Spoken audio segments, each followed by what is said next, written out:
This conference will now be recorded. Okay, awesome. So I think in the last class we started our discussion with something called clustering, right? So we have understood some regression models, we have understood some classification models, right? And the next one is more of an unsupervised learning model is what, as I told you all, right? We started with something called as a clustering algorithm. And under the clustering algorithm, we are, basically discussing about something called k-means, right? K-means is basically the algorithm that we're talking about here. So what exactly do you mean by a clustering algorithm? So when do I probably use a clustering algorithm? It's a very simple point, guys. So one is we know it's unsupervised. So whenever you have a problem statement at hand, which is more of an unsupervised in nature. So when I mean by more of unsupervised in nature is example, as I told you, the first case, right? So one is, I may have a lot of consumers with me, a lot of customers. I may want to probably just kind of segment them based on certain similarities, certain kind of characteristics. Or probably even, I may have a lot of different products. I want to understand the similarity between products and start grouping them. Or I can have, let's say, like a social network website that I'm running. So there are a lot of consumers with me. Based on the kind of taste and the kind of, other reasons or other characteristics, I may want to club them all into a single cluster or a single kind of a group here. So the idea here is that, guys, we just have a lot of data points with us. We need to find, hey, what is the similarity between some of these data points? Can I just go back and start grouping them? It's more of a grouping kind of a procedure based on the characteristics of each and every data point or a sample that we have here, right? So this kind of a use case or an objective is typically of an unsupervised type, right? It's not a supervised type. So we don't have a target with us. We just have a set of characteristics about each and every data point. We just need to go back and find what is the similarity between them. So clustering algorithm, more specifically k-means, is one of the best clustering algorithms that you'll ever come across. Why do we call it as k-means? Because the k here stands for the number of clusters you want to create, and the means is more of a methodology by which you're going to create new centroids. That is, you're going to go back and find, what is called as optimal clusters here. So in fact, guys, in today's class, we're going to be solving this particular problem, okay, here in Excel. We have like 49 different cities with us, basically 49 different outlets for a retail chain or 49 different markets. So they just want to help us, kind of give them a result or help them understand which of these markets are very, very similar. Okay, they want us to, probably go back and do some analysis and report to these guys saying, yeah, I think these kind of markets are very similar. You may have to do, a kind of a micromanaging for these people. While these set of markets are probably a different kind of a market, you need to go back and do a different kind of a micromanaging over there. So you can't take a generalized decision. You rather will have to take up what is called as a targeted decision, is what we're saying. So this is the problem that we're going to be solving today, guys. Okay, it's called as a market segmentation. So if I were to kind of, look at it, so you can see here, let's take up probably two predictor variables. Let us just kind of create a scatter plot of all the markets we have. We may probably have 49 different markets. And now the objective is that, hey, I want to start segmenting all of these data points. But the question is, how many segments are you probably looking at? So we are saying, hey, I am looking at probably something like 3 segments, or probably I'm looking at something like 4, or I'm looking at 5. So the number of segments can, number one, be statistically driven. That is pretty much possible. Or even on a business need also, you can kind of go back and choose how many segments you want. One is more of a statistical nature, we can do it, guys. Number two is more of a business need. The business requirement is basically to go back and come up with 3 segments. So the K here, the number of segments that you want is typically decided by what? 2 things, statistical or business here. But let us for now take up a K value, which is basically equal to 3. So we are assuming that the number of segments that we want is basically K is equal to 3, which means we want 3 clusters, or which means we want 3 segments for us as a final result. So now what we're going to do is, guys, since we know that there is going to be 3 segments or 3 clusters, you need to first understand the concept of something called centroid. What do you mean by a centroid? The center of mass for a particular cluster is called as a centroid, or the centermost point of a particular cluster is what is called as a centroid here. If I'm going to create 3 clusters, what I need to have basically is 3 centroids, isn't it? So if I need 3 clusters, I should be probably having 3 centroids with me. So what you're going to do first is you're going to go back and start creating one set of cluster with some randomly selected centroid. Then you will try some other centroids. Then you will try a different combination of centroid. So the point is basically is that you're going to keep changing your centroids, okay? And then you will kind of understand the objective. Okay, so what is the similarity of all the people in that particular group? Okay, what is the similarity of another set of people in that particular group? You just keep changing your centroids again and again and again in more of a very iterative fashion.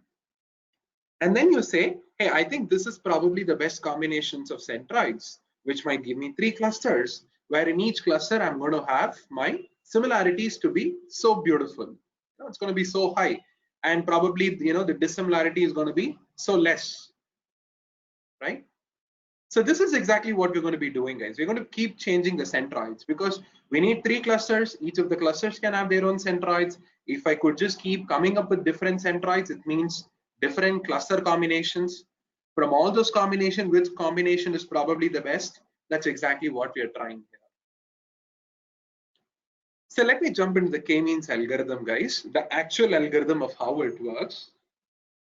All of us know the very first step. The first step is basically initialization of centroids.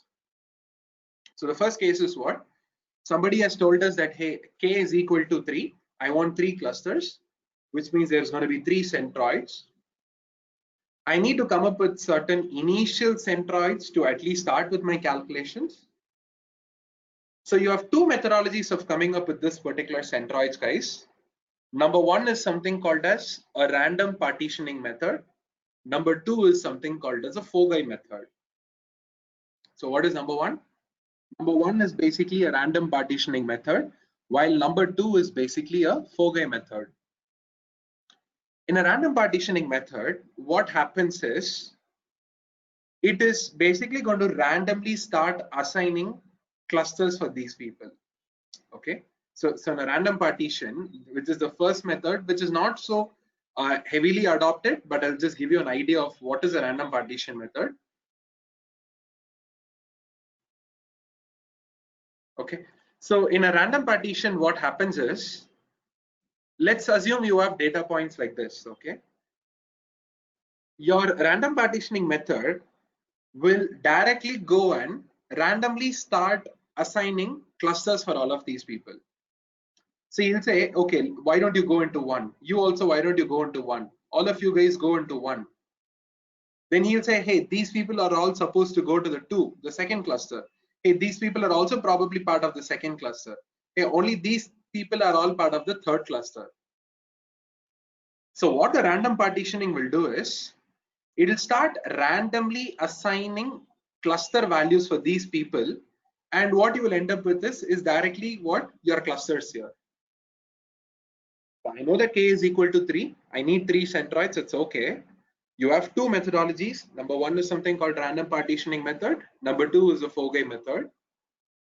In a random partitioning method, what typically happens is that, guys, he's going to go back and randomly assign all of these points into different clusters. So he'll probably do something like this. He'll say, hey, I think all of these people are probably cluster 1. These people are all cluster 2. These people are all cluster 3. He's going to do it very random. Okay, it may not be so neat like how you're looking at here. I'm kind of taking a very safe bet by creating a very neat diagram, but actually speaking, it'll not be like that. It's going to be pretty random. Some of the data points could be somewhere very, very far away also, but just understand that it's going to be a pretty random method. Now what is the objective? You basically need centroids, isn't it? Now he will say, hey, I think all of these people are probably category number 1, or let's say segment number 1. I'll take up all of these people. Now I will find who is the center of mass. He will be my centroid 1. Similarly, this I understand that I've randomly assigned them to be 2. I'm taking all the people who are having value which is equal to 2. These people I'll just take up and I'll go back and do some methodology of finding what is the center of mass. That will become my centroid 2. Similarly goes for these people. He's going to go back and then calculate what is the centroid, which will give us something called a C3. So in the first method of random partition, he's going to first randomly partition them. Directly he will start giving them what? Cluster numbers or segment numbers. Then he will go back and calculate what is a centroid. While in the first case, what will happen is, in the second case, what will happen is, guys, in a Fourier method, he'll go and randomly start choosing the centroids itself. So what is he doing? He's randomly choosing the centroids itself. In the previous case, he was randomly marking them with segment values of 1, 2, 3, and then he went back and found what is the centroid. While in a Fourier method, he'll go and randomly assign centroids itself. He'll go and choose the centroids itself randomly. Some random 3 points. Typically, from what I've heard is, many of the authors, they take the top 3 data points in the data set. Example, if this is what we're going to do, right? If k is equal to 3, then these 3 people will be taken as a centroid. Many of the authors follow it, but I still doubt it. Surely they should have done some kind of a, at least shuffling of the data sets and all. But from some of the authors, I've seen some implementation in certain softwares and all. It's like the top 3 points. The top 3 points are assumed to be the centroid. But that's not a random method. It's not a correct method. Ideally, it should be a very random way of doing it. Even the Fourier method, it's a random way of doing it. I should go back and randomly sample centroids, and using these centroids, I should basically start my computation. So this is the first thing, guys. Okay, initialization of centroids. You have 2 methodologies: a random partitioning method where he'll start creating something called as a, Vernoy cells, if I'm not wrong. That's how they pronounce it. I'm not very sure about the pronunciation, even with the spelling. Okay, Vernoy cells or something. I don't know. So they basically start creating these kinds of clusters, and then you basically go back and compute what is your centroid. So those centroids become your initial sets. Else, in the second methodology, you have something called as a Fourier method, where you randomly choose centroids, and then you go ahead with your computation. This is step number 1. Over to the step number 2, guys. Okay, I've got my 3 centroids, that's fine. What is the next step? The next step is to basically start creating your cluster boundaries, isn't it? What do you need to do? You need to start creating your cluster boundaries. You need to start defining, saying that, hey, I think these are all the points which are probably coming under this particular cluster. So the way you're going to do is, number 2, the second thing is, you need to find the distance of every data point with all the centroid, and the centroid to whom he is closest to, he will basically get assigned. I'm going to accelerate a little bit, guys, since all of these things we have already discussed. So say for an example, we have a data point like x1. He's going to compare his distance with all the 3 centroids. Since he's most closest to C1, he's going to get himself assigned to 1. How about this data point? He's going to compare his distance with all the 3 people. Since he's more closer towards C2, he will take a label 2. This guy is more closer towards what? C3. Hence, he will start taking up a label something like 3. In this fashion, every data point or every sample that you see here are going to go around, calculate the distance of the centroid, and the centroid to whom they are closest to, they are going to get assigned. That's it. This is basically the step number 2, where the data points are getting assigned to the centroids, and you start creating something called clusters. So what do you have? Every data point is going to go back and compare what is the distance of that guy versus the centroids, and to the centroid to whom they are closest to, they will get naturally assigned. That's it. In this fashion, you're able to create the what? The segments here. You're able to create the clusters. Cluster 1, cluster 2, and cluster 3. So now the third point is, guys, okay, using some methodology, I was able to, come up with the segments, etc. So we were able to initialize the centroid. That's okay. I was able to come up with the clusters. That's also okay. We did find the distance of each and every data point. That's fine. But the third question is, these centroids, which we are considering to be our solutions, right?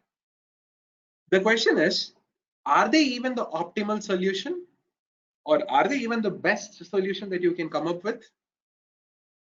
That is, what you've done is you have randomly taken up these 3 or 4 people as your centroids, right?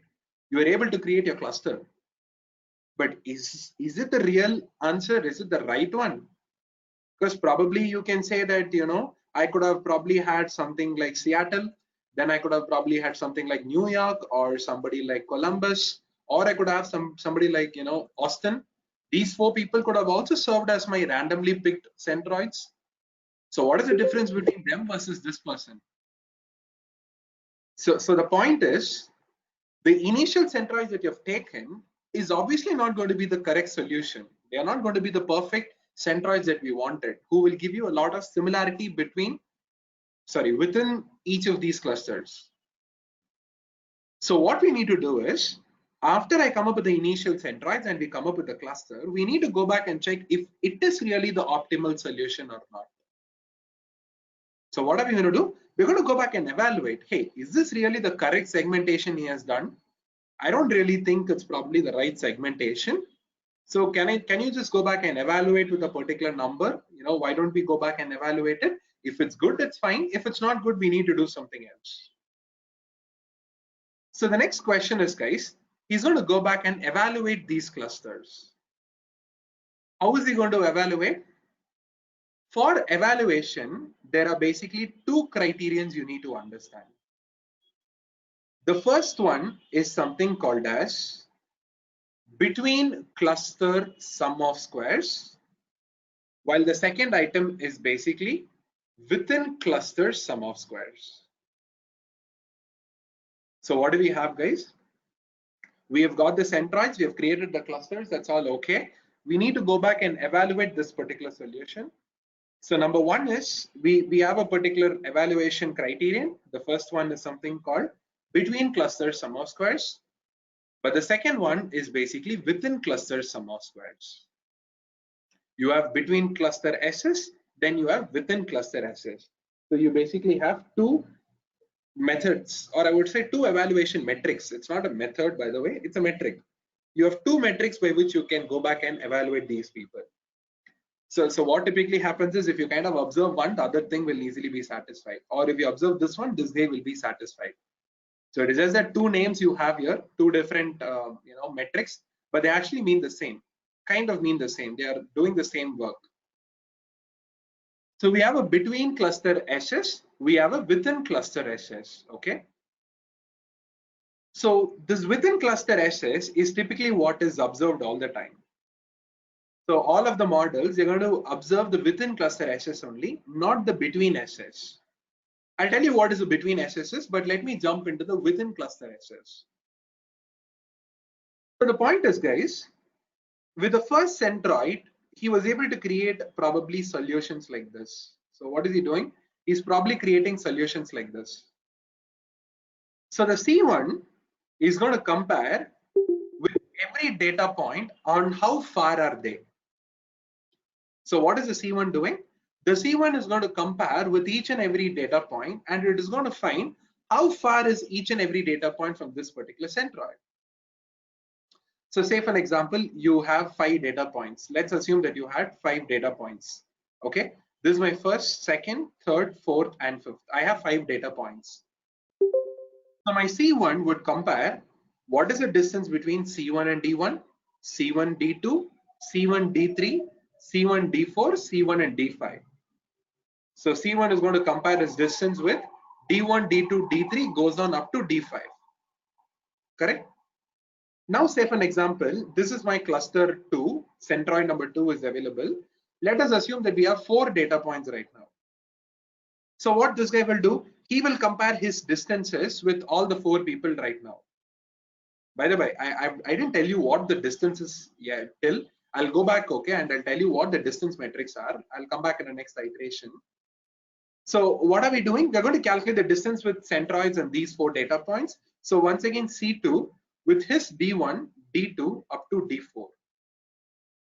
Similarly, C3 will compare his distances with D1, D2 up to, let's say, D6. So what do you have? You have 5 different distances here. You have 4 different distances here. You have 6 different distances here.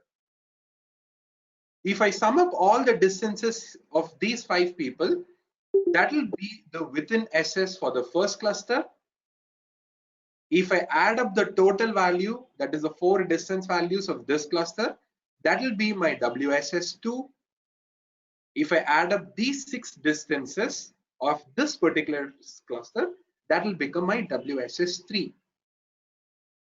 So these 5 people, they're calculating the distance with the centroid. If I'm going to sum it up, it's going to become WSS1. While these 6 people, if I add up, it will become WSS2. These 4 people, if I add up, it will become WSS3. Then we are going to say, hey, WSS total is nothing but WSS of 1 plus WSS of 2 plus WSS of 3. That's it. Then what are we saying? We're saying, hey, the total WSS, okay, for this particular solution, I can't be observing 3 WSS and all. So let us just sum up even these 3 people. So this is more of an inner summation that's happening within each and every cluster. This is another summation that's happening across all the clusters. So WSS total is going to be WSS1 plus WSS2 plus WSS3, which will become your total WSS here. This is going to be the evaluation criterion for us. The within cluster sum of squares, this is going to be the evaluation criterion which will help us understand if we have really created the right cluster segments or not. Now tell me guys, should the WSS be lesser or should it be higher for understanding that yes, it's a good solution? A good solution will have what? WSS to be lesser or higher?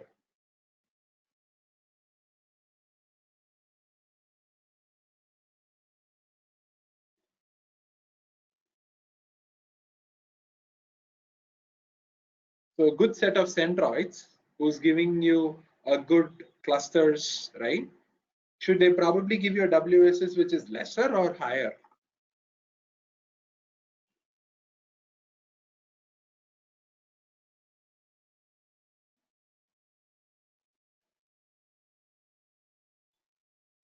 Okay, perfectly said. So what's supposed to happen? The WSS has to be lesser here. So we are saying, hey, when I add up all of these inner differences, right, the differences should keep coming lesser and lesser. That is what is actually the meaning of similarity going higher and higher. If the differences are lesser, then similarity is higher. In fact, this is exactly what we call as internal cohesion. This is called as internal cohesion. So internally within each and every cluster, they should be very cohesive. That is, they should be kind of stuck together. They should be pretty densely packed, all the data points. While this one is called as external separation. What is this? This is external separation. So he's saying, hey, between the clusters, right, the distance should be very, very far away. I know that this is a solution that gave me, that's fine. But I would probably love to have a solution which is something like this, where the 3 people are pretty far away, rather than the 3 people being very close to each other. So the between cluster SS that you're going to find is nothing but the difference between 2 clusters or 2 or more clusters. That distance should keep going up, which is exactly what we call as external separation. The more far away they are, the more unique they are. There's going to be a lot of differences between the clusters. But within the cluster, there should be internal cohesion, or the differences should be very, very less. So between the clusters, the distance should be high, or the differences should be high. That is what we call as external separation. But within a particular cluster, what do you need? You need the differences to be lesser and lesser, which is exactly what we call as internal cohesion. So if you kind of monitor this metric, this will be solved. Or if you solve this one, this will be solved. That's why I say that you don't really have to worry about both the metrics between SS and the within SS. You just have to be worried about one of those. That's more than enough. So if you just observed how within SS is going to work, then it means the between SS is obviously getting solved.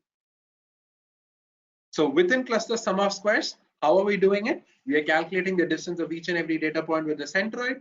We'll have many number of distances within each and every cluster. You add up those, you end up with WSS of each cluster. Then you say the total WSS is nothing but the sum of all the individual cluster WSS. Or this is typically given by a beautiful formula, guys. WSS is nothing but you want this guy to basically be minimized, right? So the formula is double summation. Why is there a double summation? Because the inner summation is going to say I is equal to 1 till n. That is, you may have n number of data points. I will calculate what is the distance between each and every data point to the centroid it is belonging to, hence Cj. Okay, so what are we doing? We are saying there is going to be double summation where the inner summation will help you understand the distances of each and every data point with his centroid. That is xi that belongs to his centroid. So the number of data points could have been I is equal to 1 till n. You might have had n data points. So I'll find the distance of every data point with his centroid, where j is nothing but going to be j is equal to 1 till k. K is nothing but the number of clusters. Now when I add up this particular number, it is going to become my WSS here. So let me go again, guys. The inner summation, right? You know what is he doing? Let us assume j is equal to 1, j is equal to 2, j is equal to 3. The outer summation is saying j is equal to 1, 2 and 3. What is the inner summation saying? He's saying, hey, I is equal to 1 till n. Okay, I is equal to 1 till n. Take up his centroid, that is Cj, where j is equal to 1, and find the distance of each and every data point with his centroid. That is, you can see x of I belonging to Cj. That is the data points that belong to Cj. Now you find his distances, then this summation will basically add them up, which will give you WSS1. Then what will you do? Then j will basically become 2, you can see here. Then you will have xi till xn. They will find what are the distances with Cj, where j is equal to 2. Then when that gets added up by the inner summation, that will give you WSS2. Then j will basically become 3. You will have x1, it will go up to xn. They will calculate how far are they from the third centroid. Now the inner summation will add it up, which will become WSS3. Then the outer summation is saying, hey, you've got the individual WSS, right?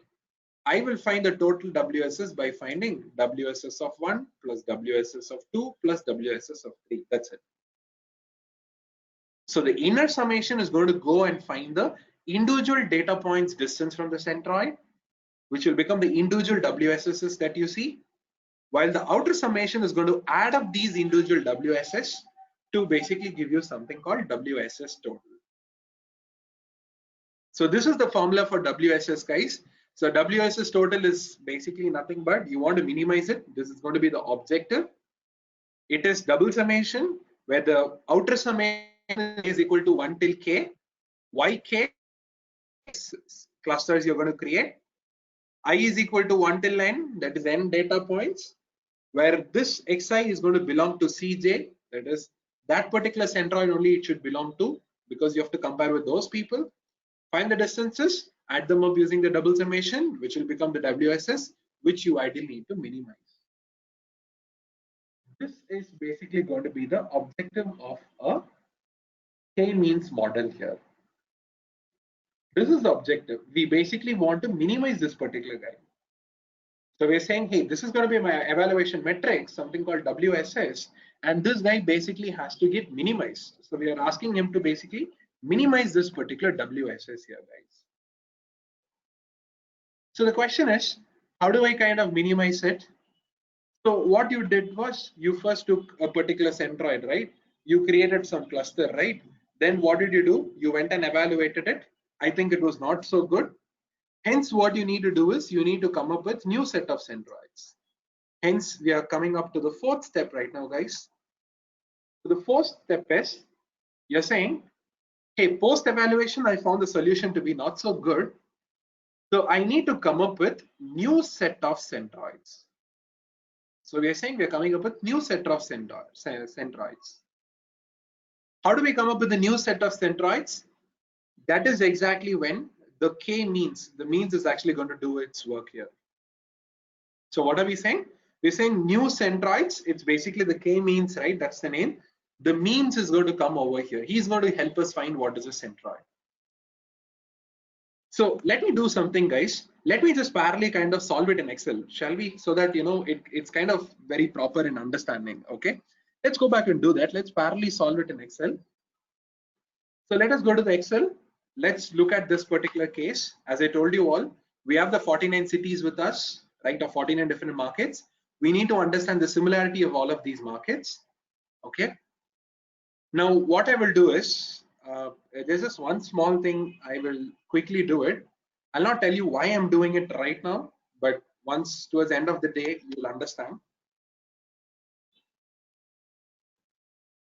Okay. Just give me a second, guys.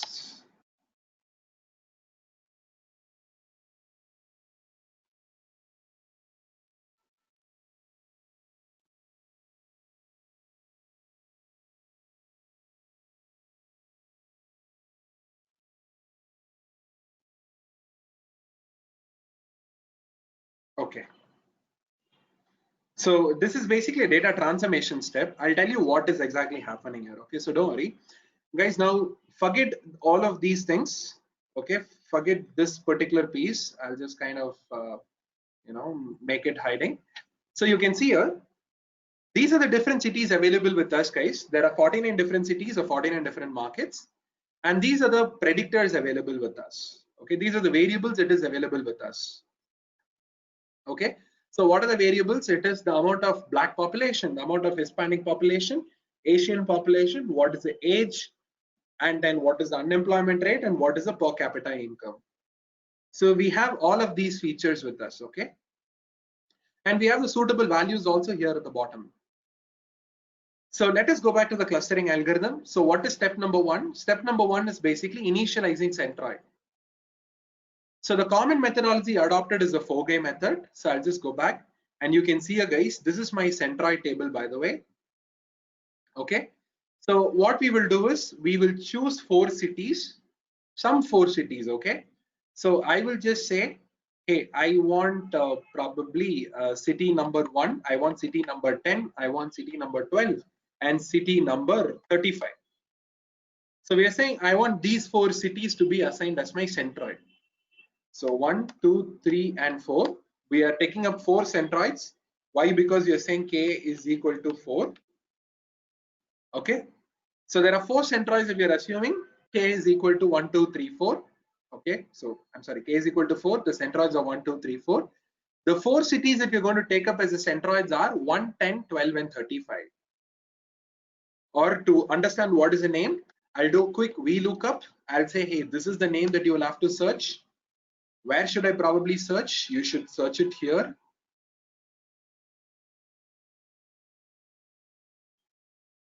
Okay, so we are saying we want you to search it here, and after you search, if you find a match, okay, if you find a match, then I need the city value. What kind of a match? You're going to do an exact match. So let's hit enter and let me apply it everywhere, guys, so you can see. So 1 is basically nothing but Albuquerque, 10 is nothing but Columbus, 12 is nothing but Denver, and 35 is Philadelphia, right? Or let's say make it as 15, 20, 25, and 30, let's say, right? You have Memphis, etc. that's coming, or you keep 1, 2, 3, 4, you can see Atlanta, Baltimore, Austin.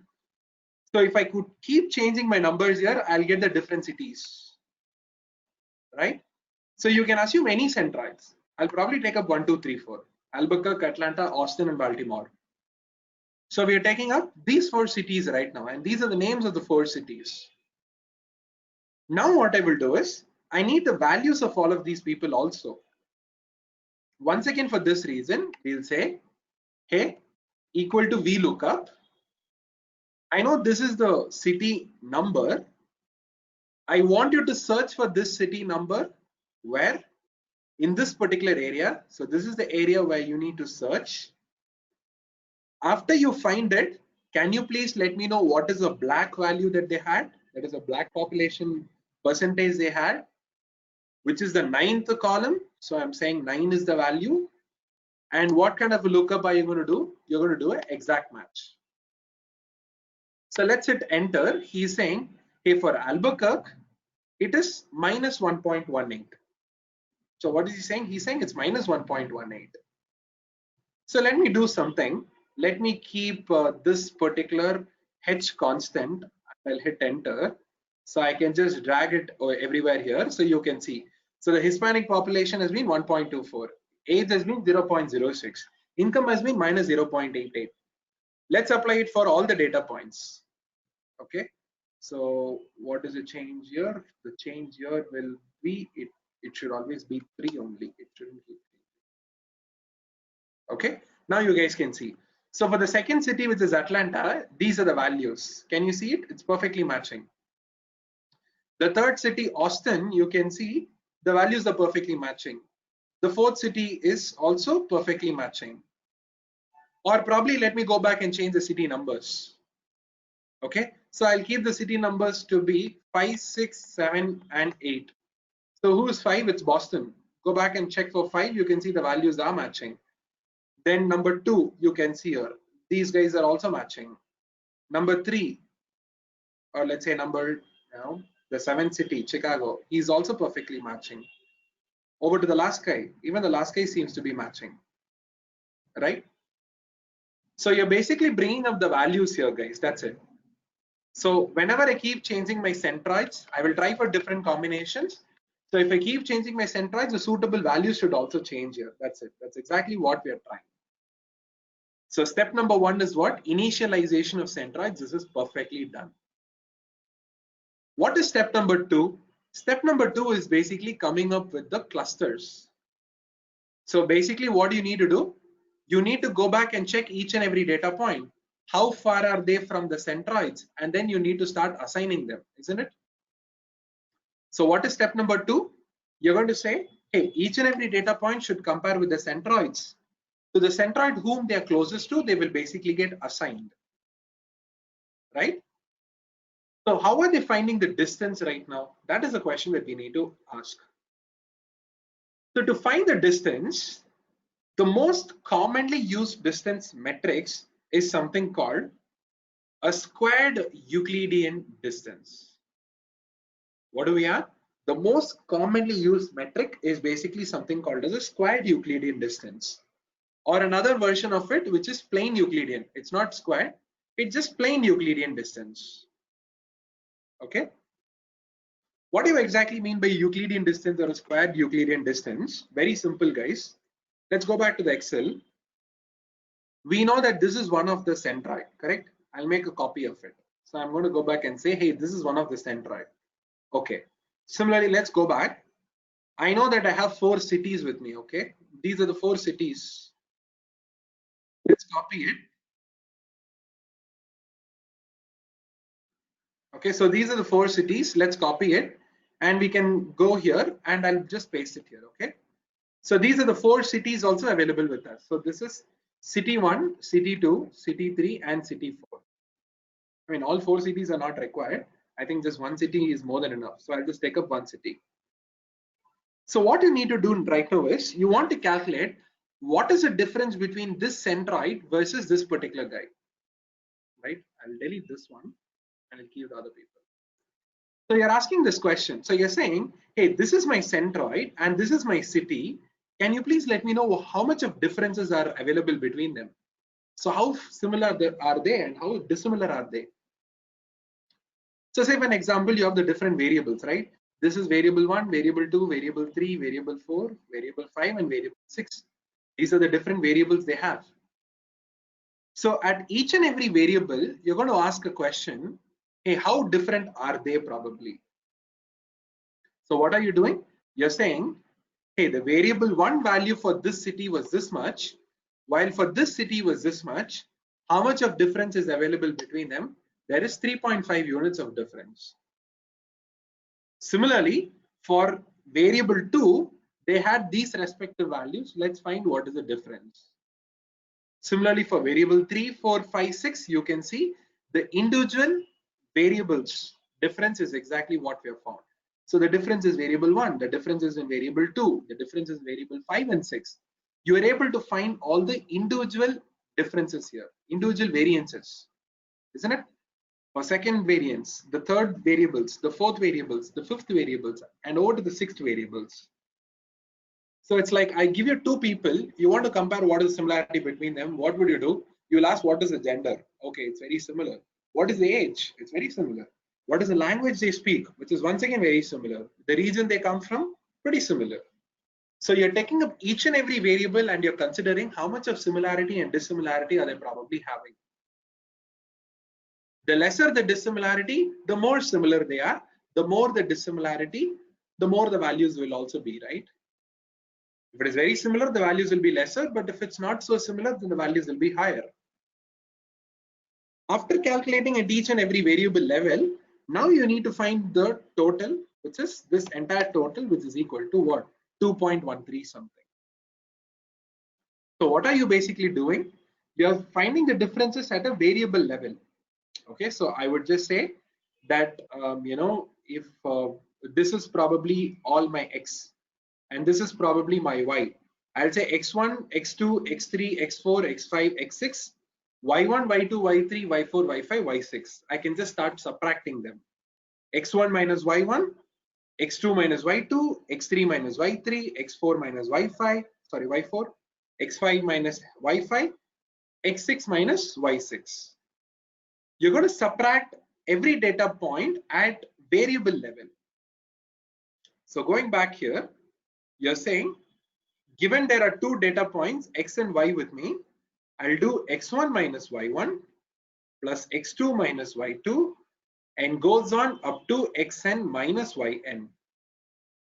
So you're calculating the difference between each and every data point at a variable level. x1, y1, x2, y2 goes on up to xn, yn. But one problem is that, guys, we already know in linear regression that when you add up these people, the positive differences and the negative differences could basically get cancelled out. Hence, what are we going to do? We're going to go back and square them. So we can just go back to the Excel and we'll say, okay, after finding the difference, why don't you square them? Then after you square it, then let us find what is the sum, which is equal to 18. So what are you saying? You're saying, don't just limit yourself by finding the difference between them, because a positive difference and a negative difference could basically get cancelled out. Hence, you may either do an absolute or you may do a square. Now we are sticking to a square. So I'm doing a square, then I find what is the sum of it. That will give me what is the differences or the similarity between them. Hence, going back here, we're going to say x1 minus y1 square, x2 minus y2 square goes on up to xn minus yn square. This particular, guys, when you start summing, right, they will exactly be the distance that you're going to calculate, and the formula is nothing but the squared Euclidean distance. While a plain Euclidean distance goes like this: summation I is equal to 1 till n, that is the number of variables you have, xi minus yi. At each and every variable level, you're finding the difference. You will sum it up. I mean, you'll find the difference, you'll square it, and then you'll sum it up. When I do a square root, it's called plain Euclidean distance. But if I have a square at the top, that square and this root will get cancelled out. It will become squared Euclidean distance. So this is called as a squared Euclidean distance, while this is a plain Euclidean distance. So the difference is, here they will have a square root, while here they will not have a square root. So in this area, if I had added a square root, it will become Euclidean. If there is no square root, then it will become a squared Euclidean distance. So this is exactly how you find the difference between two data points, the distance between the two data points here.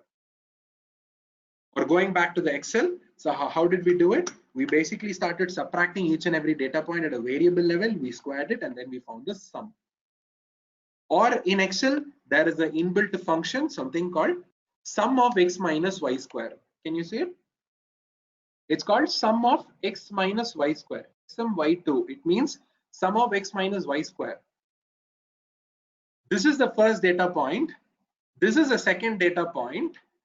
Find the difference between the two data points at each and every variable, square it, add it for me. X minus y square sum. That's why it's called sum of x minus y square. Let's hit enter. Even he is telling us the answer is equal to 18.200. Right? So sum of x minus y square. This is what is called as a squared Euclidean distance. Let's please understand that. It's called as what? It's called as a squared Euclidean distance. While here, if I go back and find what is the square root of this guy, right? Then it will become a plain Euclidean. That's it. So we're going to say, hey, find the square root of this particular guy.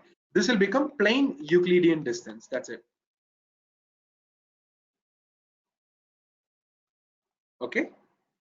So this one is a squared Euclidean, well, this is a plain Euclidean. So in the same fashion, there is even another distance metric, guys. The second one, we call it as a Manhattan distance. Okay, Manhattan. It's called Manhattan distance. The point is, instead of doing a square, if you do an absolute, it will become a Manhattan distance. That's it. So you're saying, hey, mod of x1 minus y1 plus mod of x2 minus y2 goes on up to mod of xn minus yn. So now when I do a summation, this will become Manhattan distance. So it's given as what? Summation I runs from 1 till n, xi minus yi, when you find the modulo of it, and then when you start adding it up, that will become what is called as a Manhattan distance here. So it's a modulo. There it's a square. If I do a square, it's called Euclidean or squared Euclidean. If I do a modulo, it is called as a Manhattan distance here.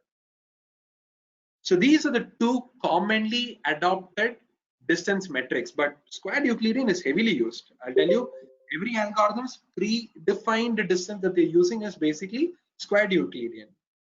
By default, it's always a squared Euclidean, but sometimes in certain cases, you can change it to a Manhattan too. Example, in R programming, you can change it. I don't think in Python it's available. So squared Euclidean is the most common distance metric that is always employed. Okay. So what we're going to do is, guys, go back to the Excel. So the step number 2 basically is to do what? Compare the distance of each and every data point with all the centroids available. Or which means, hey, this is my data point 1. If this guy is going to become my data point 1, I need to compare how far is he from centroid 1, how far is he from centroid 2, how far is he from centroid 3, and how far is he from centroid 4. So one data point will compare his distance with 4 people, 4 centroids you have. So let's calculate it, guys. You can see here, you're saying sum of x minus y square of this data point with the first centroid. So you're saying what? The data point, the distance from the first centroid. He says, hey boss, it is 0. Why? Because the centroid is nothing but the first data point only. You have taken the first data point itself as a centroid, right? That's why he's saying the distance is 0. Then we will say, hey, sum of x minus y square of the same first guy with the second guy, can you tell me? The second centroid, can you tell me how much is the distance? He says, hey boss, it's 10.54. Glad that you do it. Okay, happy. 10.54, that's a okay distance. Then we will say once again, hey, sum of x minus y square of the same first one with a third centroid. What is the distance that he is telling us? He is telling us that the distance is 7.60. Over to the last case, sum of x minus y square, the first guy with the last centroid that you have, his distance is basically equal to what? 4.64. Similarly, what should you do? You should do it for all the data points. That's it. Example, if this is a data point you're assuming, what is he doing? He is calculating how far is this data point with the first centroid here The distance is 7.74. What is 6.91? His distance with the second centroid. What is 7.83? His distance from the third centroid. What is 6.91 again? It is his distance from the fourth person. That's it. So the same data point will compare his distance with all the four people. Right? Similarly, if I go here, why did I get 23.30? The distance of this data point with first centroid, the same data point with second centroid, same data point with the third centroid, same data point with the fourth centroid. The distances are 23.30, 20.33, 7.99, 16.76 respectively. So these are the four individual distances that we have right now with us, guys. Right? What is the next step? I found the distances, I should basically get assigned, that's all. To whom will I get assigned to? I'll get assigned to the person who's having the most minimal distance, that's all. So we are asking a question. Hey, I understand that you did compare with all the four people, right? You have four distances, isn't it? Can you tell me what is the minimal distance you had? Yeah, I think it was 0 for the first person. Okay. How about for this guy? It was 6.91. How about for this guy? It was 7.99. How about for this fellow? It is 14.20. Okay, I found the minimal distance. Out of all the four distances, I found the minimal distance. That's okay. But now I need to find who is giving me this minimal distance. I compared my distance with all the four people, right? I know that one of the guy is giving me the minimal distance. I found that, okay. But who is that person?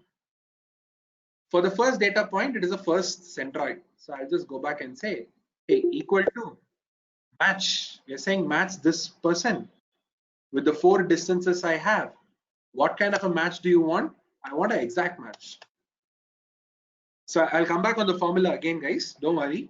So he's saying, hey, I calculate the distance with all the four people. I was closest to the first guy with a distance of 0. Let's do it everywhere. So this data point, he calculated his distance with all the four centroid. He is most closest to the fourth centroid at the distance of 6.91. Similarly, let's highlight this particular data point. Shall we? This data point. So what is he doing? He's calculating his distance with all the four centroid. Centroid 1, centroid 2, centroid 3, centroid 4. The most minimal distance was 14.20. To whom is he most closest to? It is the fourth person here. He was very close to the fourth centroid at a distance of 14.20. So this is exactly what we're doing. We are basically assigning the data points to the different centroids, which is basically step number 2 as we have discussed here. What is step number 2? So the first step number 1, I know that I basically have to go back and find the centroids using certain methods. That's okay. The step number 2, I'm basically creating my clusters right now. I need to start assigning the data points to the different clusters here. That's it. We are basically assigning them using metrics like squared Euclidean or a plain Euclidean or a Manhattan distance here. Right? Agree till here, guys? Are you all convinced till here? Able to see it practically? The algorithm and the steps here with the example. Are you all convinced?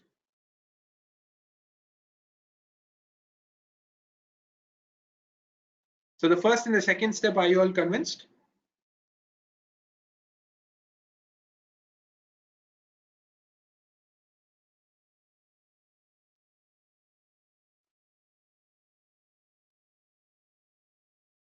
Yeah. So in the first step, we basically came up with random centroids, and over to the second step, we started basically assigning them. That's it. So we had to assign by calculating the distance of one data point with all the centroids he has. Then he'll get assigned to the person to whom he's closest to. That's it. You have done the two things. What is the third thing, guys? Let's just go back here. So the third thing is basically to evaluate if this is the right solution or not. So what is the third one? The third one is to basically go back and check whether this is the right solution or not. We want to evaluate it. How do you evaluate? There are two methods, or let's say two metrics. The first metric is between cluster sum of squares, while the second one is the within cluster sum of squares, where, as I told you all, within SS is the most commonly used one. What are you doing in a within SS? You're basically calculating the distance of the centroid and the data points to whom he is closest to, which will become your WSS. You do it for all the people. When you add it up for all the people, it will become your total WSS. So what should I do? I should basically take up a particular data point. I should calculate what is his distance from the centroid he has assigned to. To whom is he assigned? He has got assigned to 1. How much far is he? He is far away by 0 units. Right? Similarly, this is a data point. I need to compare and understand how far is he from to the data point, sorry, to the centroid he has got assigned to. He has got assigned to the 4th centroid by how much distance? By 6.91 distance. Similarly, how about this data point? You need to calculate the distance of this data point to the centroid to whom he is assigned to. He is assigned to the 4th guy, and the distance between them is 14.20 units. Isn't it, guys? So this column, if you see, isn't this the WSS total if I just add it up? Right?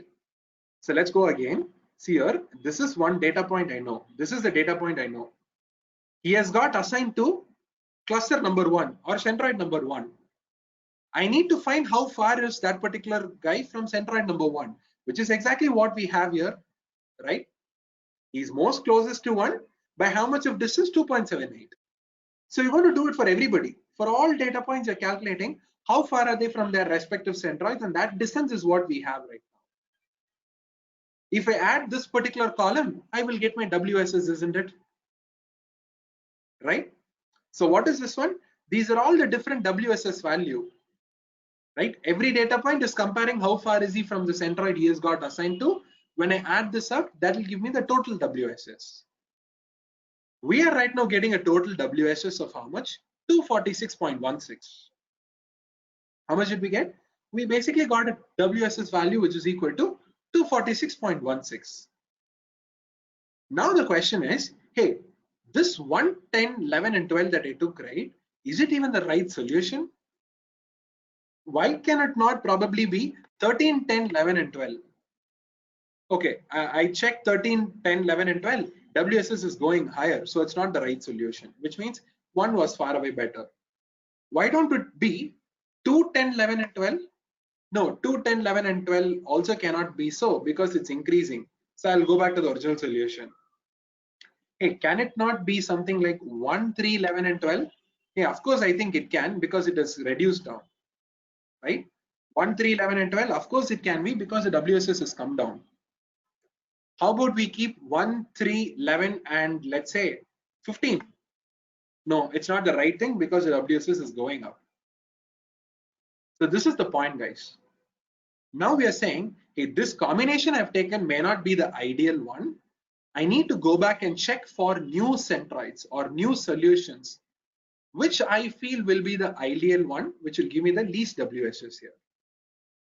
So what are we saying? We're saying, hey, I need to go back and check which centroids are usually the best. Okay, how do I do it? I need to basically go back and find which combination of centroids is giving me the least WSS here. That's it. So this is over to the step number 4, guys. What is the step number 4? As I told you all, we have evaluated that particular solution. We have got a certain WSS, but it doesn't seem very satisfactory. We need to come up with new centroids, which will basically be the new solutions. And as I told you all, this is where the name of the algorithm, k-means or k-medians, will come in place. So what we're going to do is, we know that there are 3 clusters with us. We found the WSS to be something like 300, assuming. We had C1 here, I had C2 here, and I had C3 here. These are all old centroids. I need to come up with new centroid. Okay. How can we come up with new centroids? Very simple, guys. If I know that this is a cluster, I know it contains a lot of data points, right? Why don't we find the average of all of these data points, which will give us the center of mass right now? Similarly, I know this is the C2. But this cluster is also having other people in the inside, right? Why don't we find the average of these people to come up with a new centroid, something like C2? Similarly, find the average of these people to come up with a new C3 value. That is why it's called as a mean methodology. But if you're using a median, then it will be called as a k-medians algorithm. That's it. So you're using an average. So when I find the average of all the data points available here, that will become k-means. While if I'm doing a median, it will be k-median. Using this methodology, you will basically come up with new centroids. That's all. So what are we saying? We are saying, hey, the new centroid C of j is nothing but summation I runs from 1 till n of xi divided by n. That's it. We are basically saying, hey, do a summation of all the data points on the inside and divide it by n. That's all. Where these data points should basically belong to his particular centroid. That's it. So you're summing up all the data points within a particular cluster, and then you will just, kind of divide it by n, which will give you the average value. This average will basically be the new centroid that we have here. Okay. So which means, guys, here if I go back to the Excel, we are not going to use that methodology, but I'll tell you how to do it. So I will just copy this entire thing. Let's keep it in a new Excel here. Okay. Now what we need to do is we'll basically have to sort them out. So we have sorted. So all of these people, they belong to cluster 1. So these people belong to cluster 2, while these people belong to cluster 3. Okay. And the last set of people, they belong to cluster 4. Okay. So what do we have? We have this one to be cluster 1. This is cluster 2. We have cluster 3 and we have cluster 4. And who are their centroids? We need to go back to the table. These are the 4 centroids that we had. So I'm just copying. I'll just go back here. So these are the 4 centroids that we originally had. Okay. So these are what? These are the old centroids. So I'll call them as old centroids. So now we need to come up with the new centroids, guys. How do we calculate the new centroid? Very simple. We're going to say this is equal to the average of this one column in the first cluster. Okay. Similarly, the average of the second column, average of third, 4, 5, and 6. That's it. This is your C1 new. That is, I know these are the people belonging to the first cluster, correct? So this is data point 1, data point 2, data point 3, data point 4, data point 5, and 6.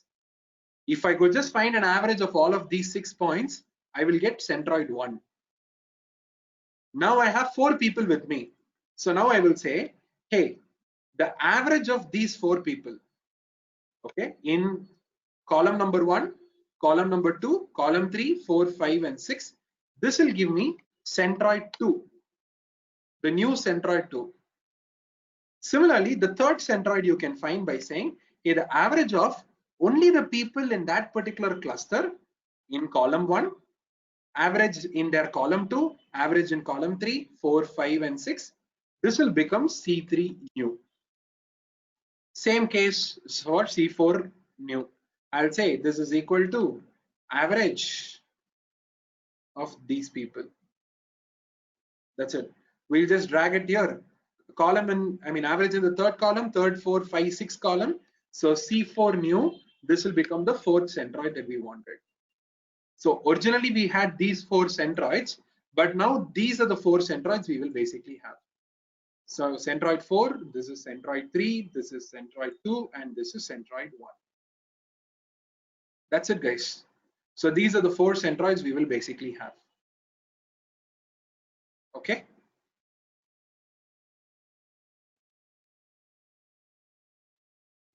Yeah. So what was this one? I think it was a number, right? Cut and I'll paste it here. So you can see here. So previously these 4 people were basically are centroids. They are called as old centroids, while these are the people who are basically are new centroids. How did you do it? You basically started using average of all the data points in their respective columns. In each and every column, you're finding what is average. So let's say I have 3 people. Okay. So I'll say, hey, Can you give me the average of all of your ages, or can you give me the average of all of the incomes that you guys have, or the average of all the third feature that you have all have? So with that thing, I'll come up with a new person that will become my new centroid, is what we are saying.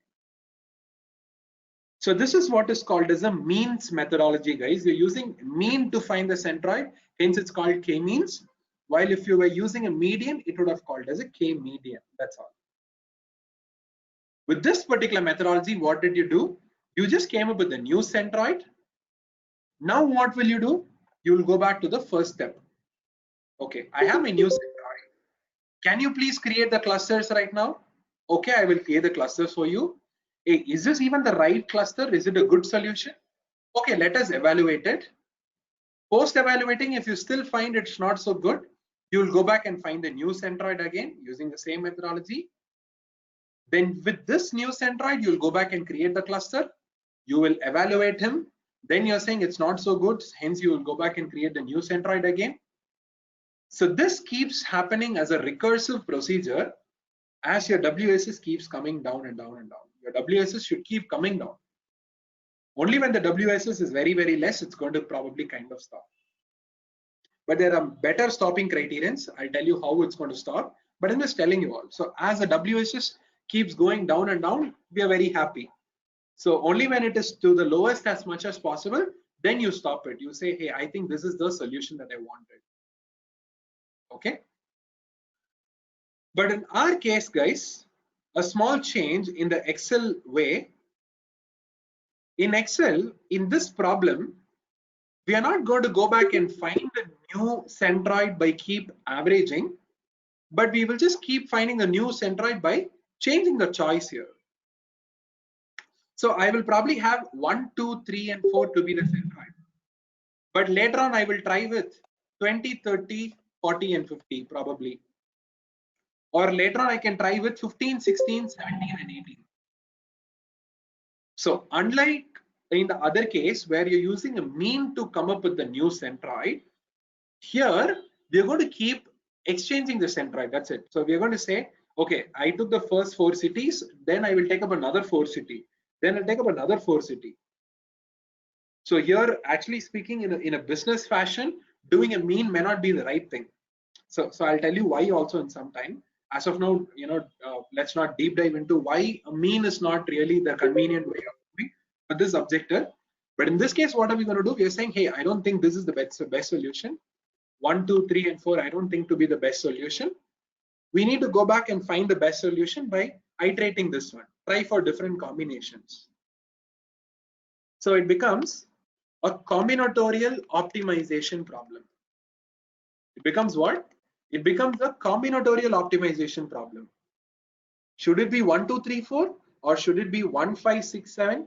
Or should it be probably 10, 20, 30, 40? Which cities, if I take to be the centroids, will be the right choice is the question we are asking. It's a combinatorial optimization that we have here. Hence, what we will do is, guys, see here, I'll go to the data tab. I'll go to the solver. Okay, I'm going to reset everything. So now we will say, hey, my objective is this particular guy, WSS. What do you want him to do? You want him to basically get minimized. Okay, so we are saying, hey, this is my WSS. He should basically get minimized. How can I find the WSS to be minimum? How can I find a good solution for you? You can find me a good solution by changing these cities. That is, the cities I'm taking right now are 1, 2, 3, 4. They are giving me 310, but you can try different combinations. So you can keep changing these 4 people. You can try 10, 20, 30, 40. You can try 5, 6, 7, 8, 9. So we are saying go back and try some combination of cities, which will basically give you the least WSS. That's it. So we're saying, hey, this is the this is the objective WSS, which you need to minimize by changing these 4 city numbers. But another small point is that, guys, while he's going to try the different city numbers here, the problem is his scope is very massive. Okay, he's going to try different city numbers. He may try 500, 600, 700 and all, but we don't have those city numbers with us. Hence, we're going to add some constraints. The first constraint is the city numbers that you're going to try, right, should be an integer itself. What are we saying? We're saying right now I have 1, 2, 3, 4. You're going to keep changing. You will keep changing like 5, 6, 7, 8. You'll keep changing like 9, 10, 11, 12, right? You're going to keep changing. But while changing, there are so many possibilities. You can even keep 500,000, 2,000, 10,000 and all. But those numbers are not available with me. I just have 49 cities. I don't have 500 cities. I don't have 1,000 cities. Hence, we are adding some constraints. The first constraint is that, guys, we are telling that the city numbers that you're going to try should be an integer. Why? Because you should try only 1, 2, 3, 4. You can't try 1.1, 2.75, 3.12 or 4.88. You can't try floating numbers and all. It should be an integer. Hence, we added that first constraint. Then we are saying the city numbers that you're going to try should be greater than or equal to 1, and the same city numbers should be lesser than or equal to 49. So what are we doing, guys? We are saying, hey, this is my objective, okay, WSS, whom I want you to minimize, obviously, by changing these variables, which are basically my city names or the city numbers.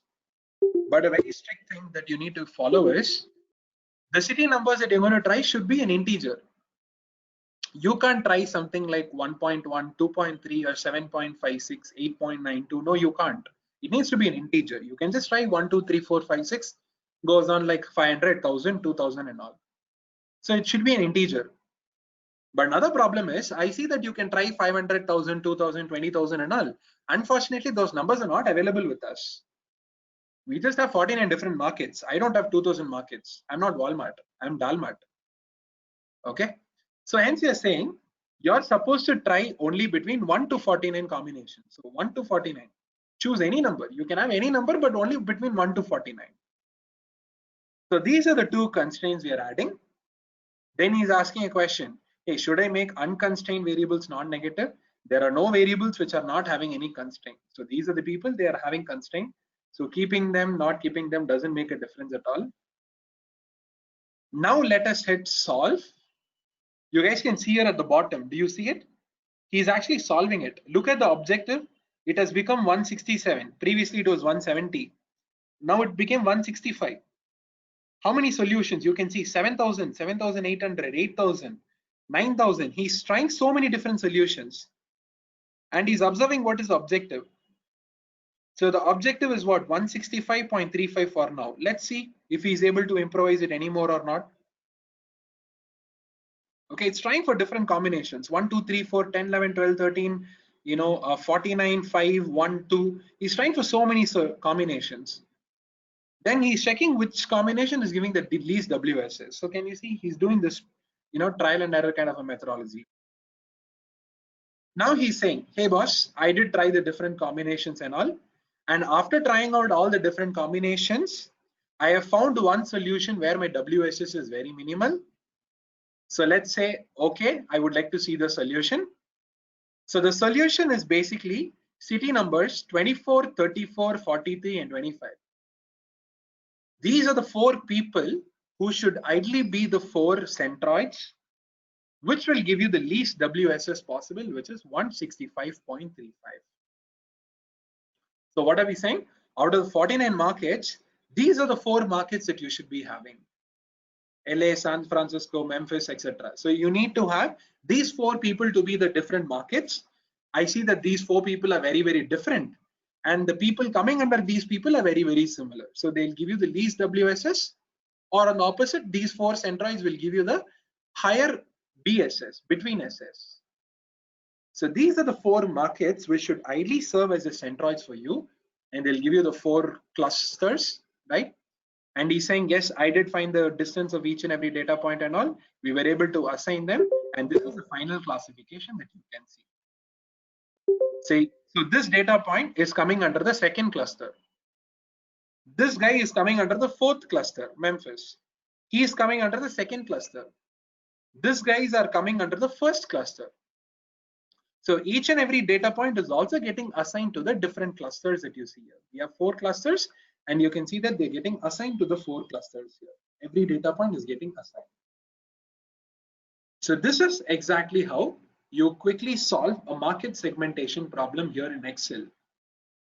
It's actually a modified version of k-means. It's not like perfectly k-means. Why?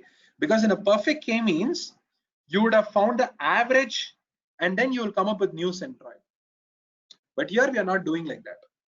Here we are saying 1, 2, 3, 4 are the 4 centroid.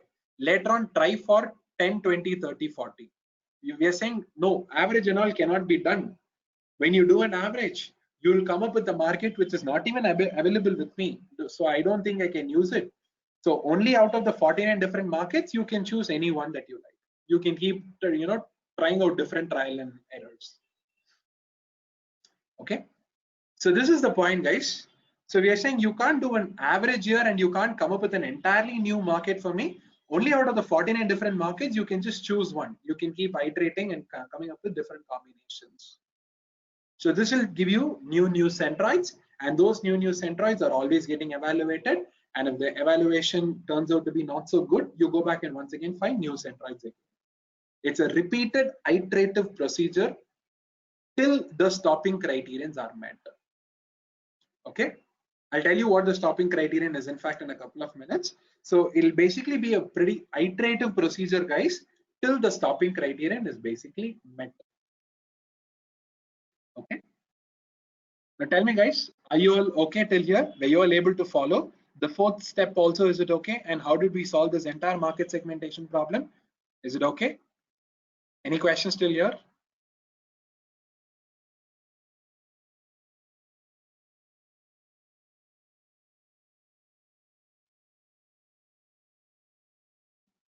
Clear?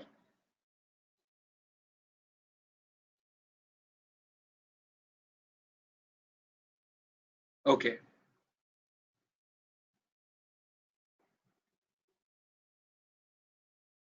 So let me go again, guys. We'll solve this problem again, once again from scratch.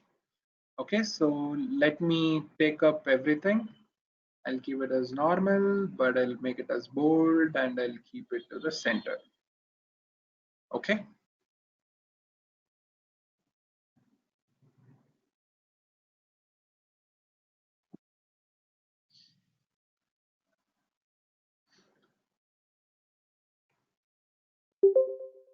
Okay. So let's solve the problem again from scratch, shall we? I'll just remove all these people.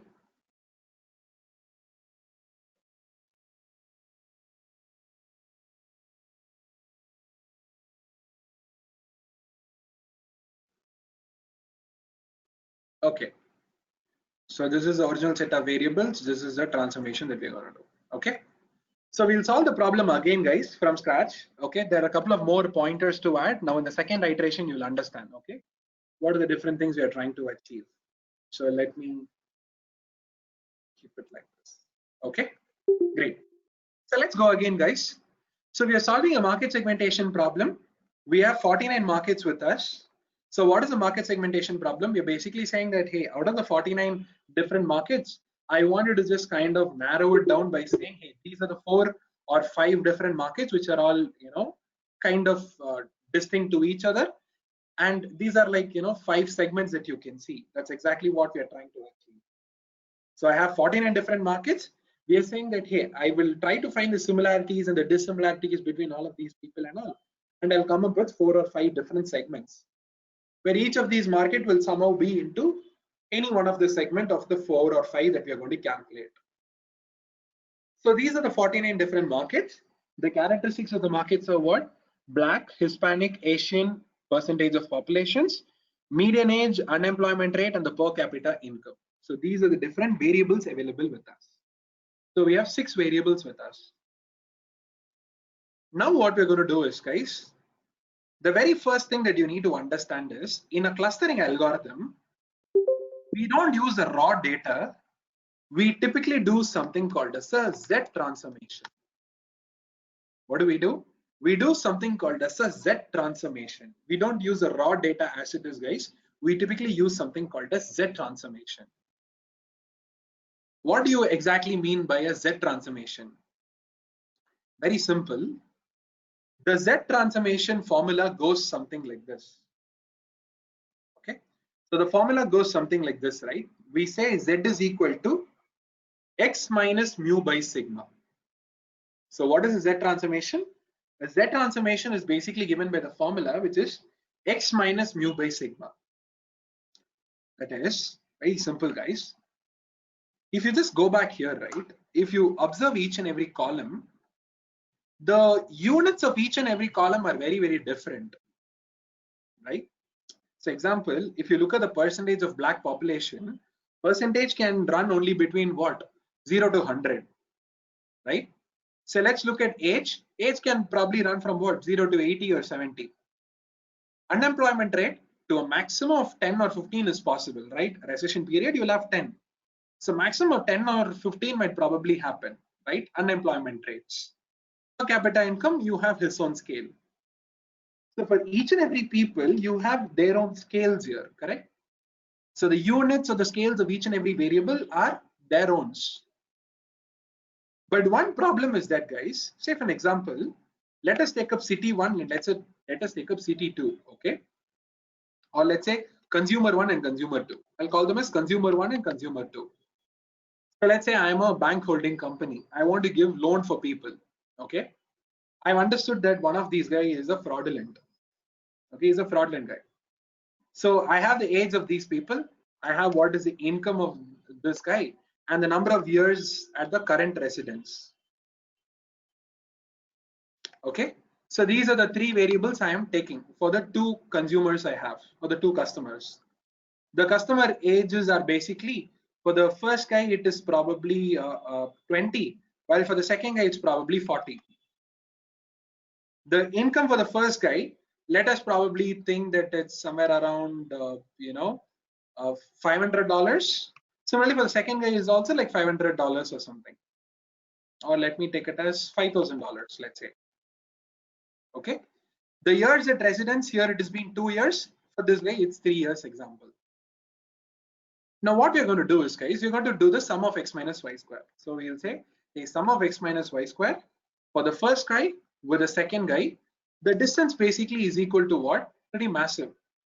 It is 2 into 10 to the power of positive 7. It's a pretty big number, right? So let's keep commas here. So you can see it's somewhere around what, 20 million or something, right? It's somewhere around 20 million difference. So where is this 20 million coming from? Let's go back and analyze individually. So this is equal to 40 minus 20 taken to the power of 2, 5000 minus 500 taken to the power of 2, 3 minus 2 taken to the power of 2. So that is why it gives you a sum which is equal to this much. So sum is equal to what? Somewhere around 20 million or something, right? Now the point to notice is, guys, which variable is probably contributing to this particular distance? So the question we are asking is, hey, which variable is probably contributing the distance, major distance? So we are saying age is probably 400 units out of the total 20 million, which is very small percentage, which is 0%, right? 0.000198 something. Look at income. The amount of differences that you got was this much, divided by the total this much. Let's hit enter. It is literally 99%. Did you see it? 99.80 something and all. How about for this guy? It is 1 unit out of the total, which is equal to once again 0% something. You can see here. So what happens is that, guys, the age could have been a very important variable. So customer at the age of 40 or something, he's not going to resort to these kind of things, but probably a customer at the age of 20 or something, he might do all these things, right? So what is happening when you're trying to find the difference here? Age could have been a more important predictor variable rather than income or the years at residence. But what is happening? Look at the units. Here it's 20 and 40. It's in tens. Here it's 500 and 5000. It's in terms of thousands. 2 and 3. It is in plain tens units. Ones are tens. So that is why when you calculate the distance, right, the amount of contribution by a very important variable like age is literally nothing. It is getting skewed here. So what's happening? The importance of such a variable is literally getting skewed here. For this particular reason only, we are right now going to do something called a Z transformation. What is a Z transformation? This is your data set X. X will right now become Z, that's all. So what are we doing? We are saying capital X is nothing but the data set I have right now. I'll do a transformation on this guy and I'll make it as capital Z. How can you find it? The formula is nothing but X minus mu by sigma. The formula is what? X minus the average of the column divided by the standard deviation of the column. So what are we doing? We are finding, can you please let me know what is the average of these two people? It is 30. And then you're asking, hey, can you please let me know what is the standard deviation of these two people? It is probably 14. Average and standard deviation for the second column is 2750 and 3181 respectively. Average and standard deviation for the third column is 2.5 and 0.70 respectively. So first column average standard deviation, second column average standard deviation, third column's average and standard deviation. Now you're saying, hey, it is nothing but X minus his mean divided by the standard deviation. So what are you saying? 20 minus 30 by 14. Here it will be 40 minus 30 by, you can see here. So 40 minus 30 by the same 14. So what's happening in the first case? Individual elements in a column are getting subtracted by the column average and divided by the standard average. So first data point, subtract by the average and divided by standard deviation. Second point also subtracted by the average and divided by the standard deviation. Similarly for this guy also, we'll go and say, hey, it's nothing but 500 minus 2750 divided by the standard deviation. Even for this guy, you can see 5000 minus average divided by standard deviation. This is the answer.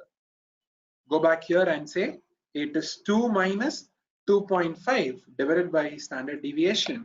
Here it is equal to 3 minus average divided by standard deviation. Now what you have got is, it is the same data set, but it has basically got transformed. It has got Z transformed right now. Go back and calculate what is the mean and standard deviation right now. You can see. So you can see right now. So the mean will basically become 0 and the standard deviation will basically become 1 right now. You can see here. Okay. So you can see the mean and standard deviations right now will become 1. In the previous case, everybody had their own averages, they had their own standard deviations.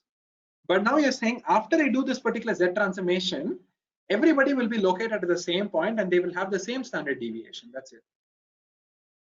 Okay. So the point is that, guys, in the previous case, what happened is, see here, if I try to take a number line, the age would have been somewhere here, income would have been somewhere here, and then something like years at residence would have been somewhere here. So this guy has his own mean, his own standard deviation. He has his mean and standard deviation, his mean and standard deviation.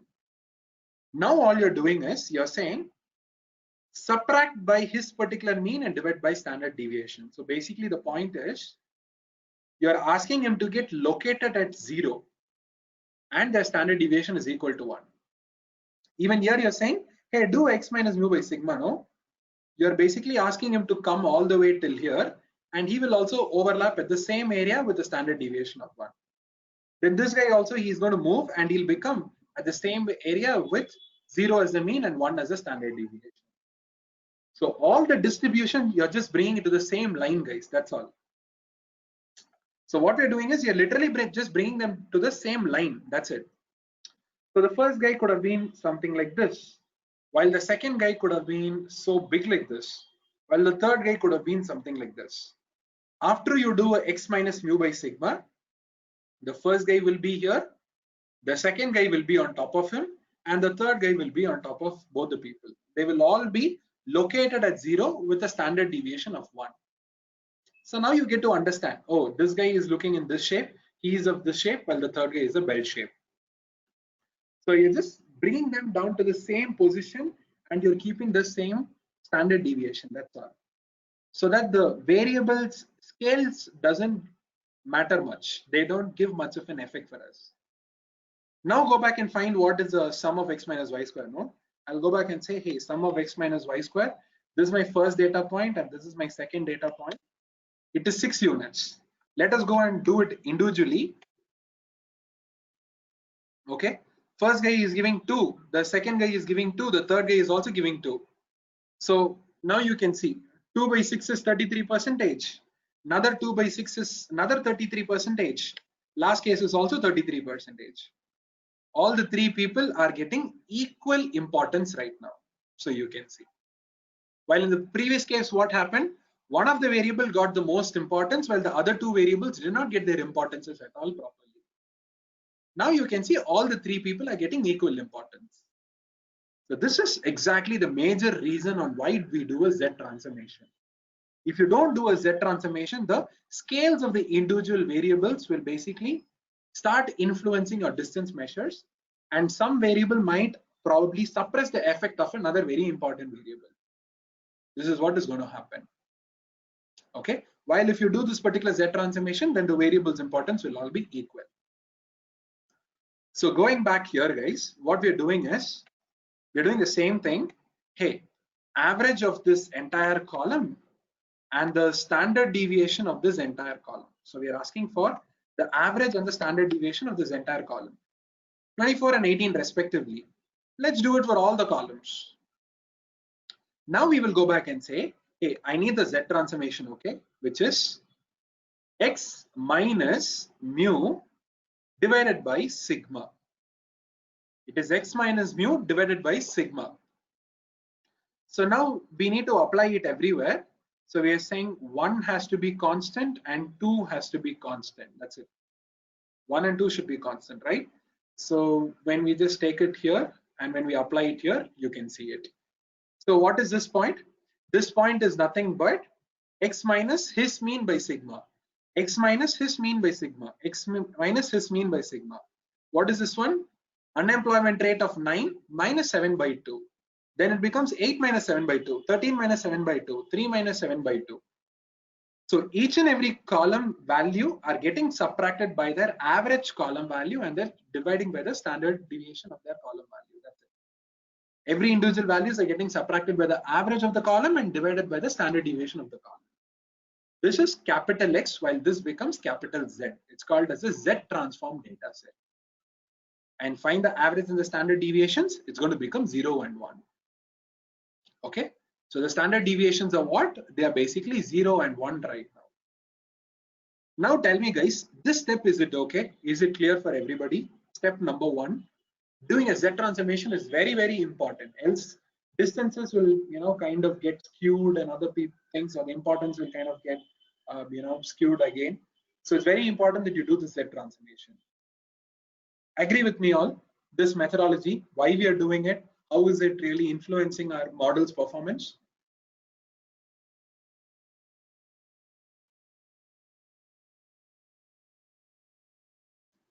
It is not just for clustering, okay? We do it for neural network.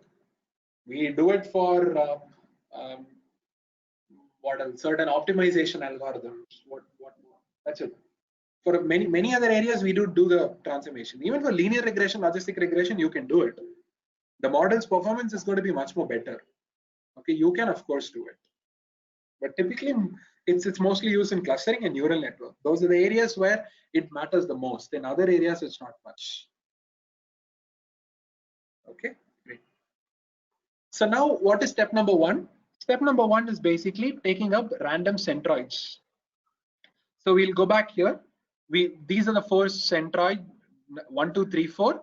The centroids that we're going to take are these 4 cities, let's say. The city numbers are 1, 2, 3, and 4. So we need to know what is the name of those cities. So we're doing a VLOOKUP. We're saying, hey, can you search for this city number 1? Okay, the number should be 1. Where are you supposed to search? You're supposed to search in this entire area. if I'm able to match and find this particular city number, what do you want me to fetch? Fetch the second column, which is the city name. What kind of a matching do you want me to do? It's an exact match. So he's saying, hey, city number 1, is it available somewhere here? Yes, I did see city number 1. Okay, you asked me to search here, I was able to find. So how did you want me to find? Using exact match. Okay, I did find it. After I find, what do you want me to do? You wanted me to find the city value, right? Is the second column. Let's hit enter. He's saying it's Albuquerque. Let's do it. It becomes Atlanta, it becomes Austin, then it becomes Baltimore. Or I'll change it as 10, 20, 30, and 40. Or I can go back and change it as 11, 12, 13, and 14, right? Or I can probably keep it as 2, 5, 8, and 9, anything. So any random centroids, we will probably take 1, 2, 3, and 4. So what is next required? You need to know what are the variable values also. So we will say, hey, this is equal to VLOOKUP. This particular city number, once again, in this particular area is where you need to search. And if I find it perfectly matching, what should you do? You should get the black percentage value, which is the 9th column here. I've already typed it, okay, 9, 10, 11, and 12. So I'm saying it's a 9th column. Okay. Then what are we saying? What kind of a lookup? It's a perfect match, okay? Let's hit enter, you get the black value. Now what I will do is, guys, I need to make 3 as constant and here h as constant if I'm not wrong. Correct? Or h5, both of it constant? No, h only constant, yes. Now we can just go back and apply it everywhere. So you can see, if I change it as 10, that entire line will change. If I make it as 20, that entire line will change. 30, entire line will change. 40, entire line will change. So this is the point, okay? So what are we doing? We're basically assuming centroids right now. So we'll say the first guy. Okay, I've taken Albuquerque as the first centroid. Take the 5th guy, Boston. Take up the 9th guy. Take up the 8th guy. So these are the 4 people who will serve as the centroids for us. Now what we need to do next, we need to start assigning them. So now we need to basically tell that, hey, each and every data point, compare your distances with all the centroids available and get yourself assigned to the person to whom you're closest to. So this is equal to sum of x minus y square of the first guy with the first centroid here. Let's make it as constant. Then over to the second guy, let him calculate his distance with the second centroid. Sorry, the same first person with the second centroid, by the way.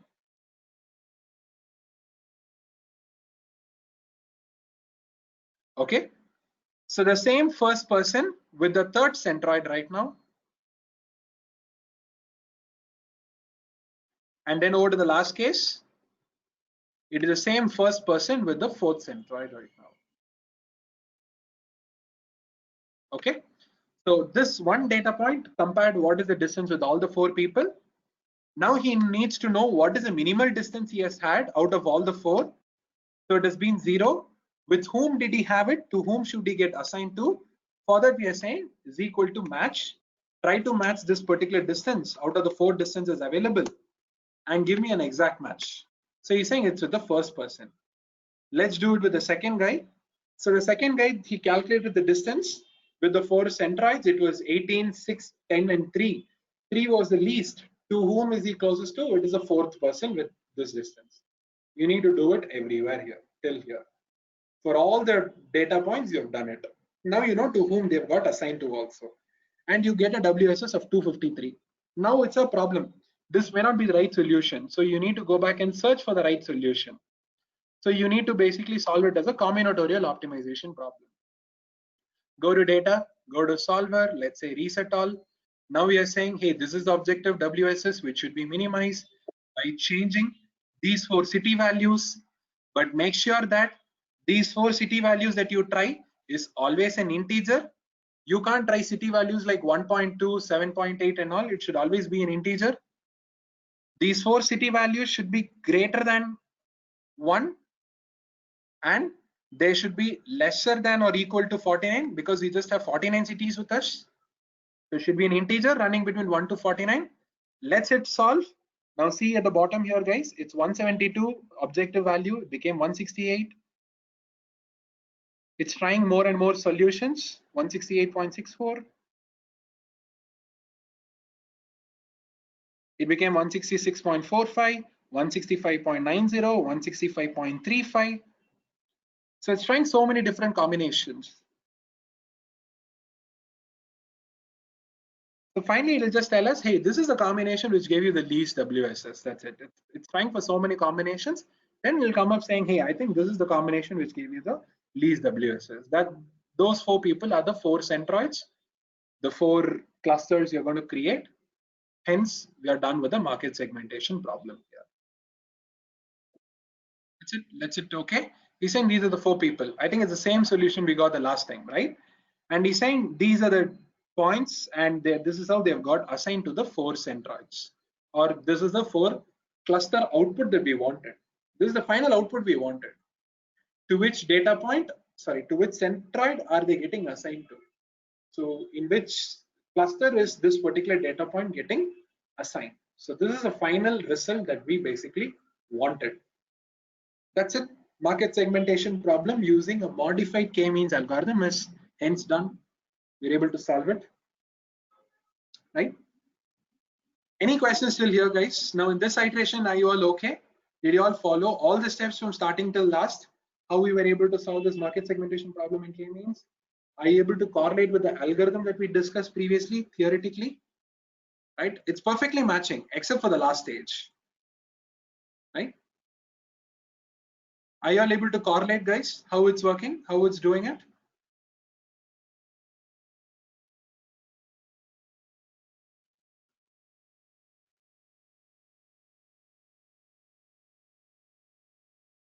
Okay, perfect.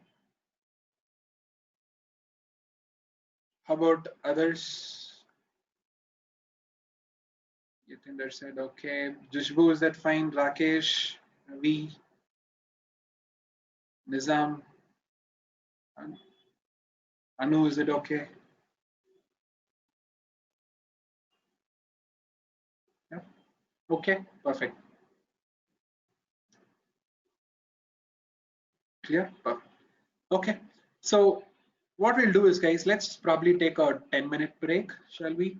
And then let's be back where we can quickly go through this Python implementation of your k-means algorithm. Okay. So that is what we're going to be discussing next. But before we kind of go for a break, there's a question. So one question about the logic of between to be used. Sorry. So you're talking about the between SS?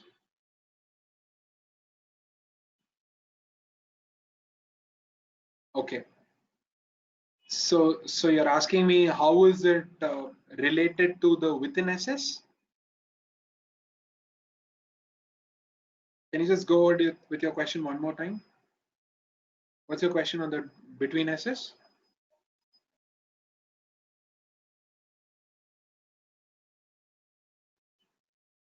Oh, the logic used for between. Okay. So the calculation, so simple. If I have the three centroids, right, C1, C2, and C3, he's going to calculate the distance between C1 and C2, then C2, C3, and C1, C3, whatever it is. You'll have D1, D2, and D3. Then the sum of these three distances will be the between SS.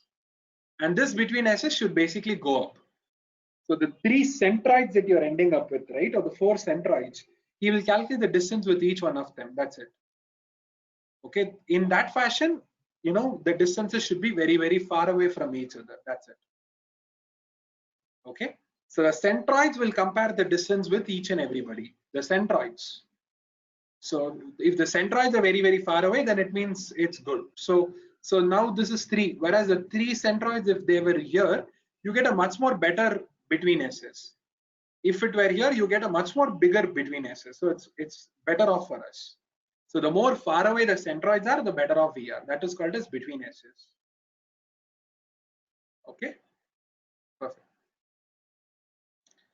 Okay, so let's take a quick break, guys. Let's be probably back by 7 perfectly. Okay, 7 or 7:02. Thank you, guys. This conference will now be recorded. Okay. So in the interest of time, I'm going to be a little fast. Okay. I'm not going to jump into the too much of the business part of it and all right now, but rather, I'll just jump into the practical application. So very simple, guys. So what we're going to do is actually speaking a proper industrial use case that is typically solved on a day-to-day basis. Customer segmentation model is what we're going to be creating. Okay. So what exactly do you mean by a customer segmentation? Very simple. Once again, the same concept like what we had in market segmentation. We are trying to do a lot of micromanagement here. That's it. So previously what happened was people started having something called, different kinds of profilings.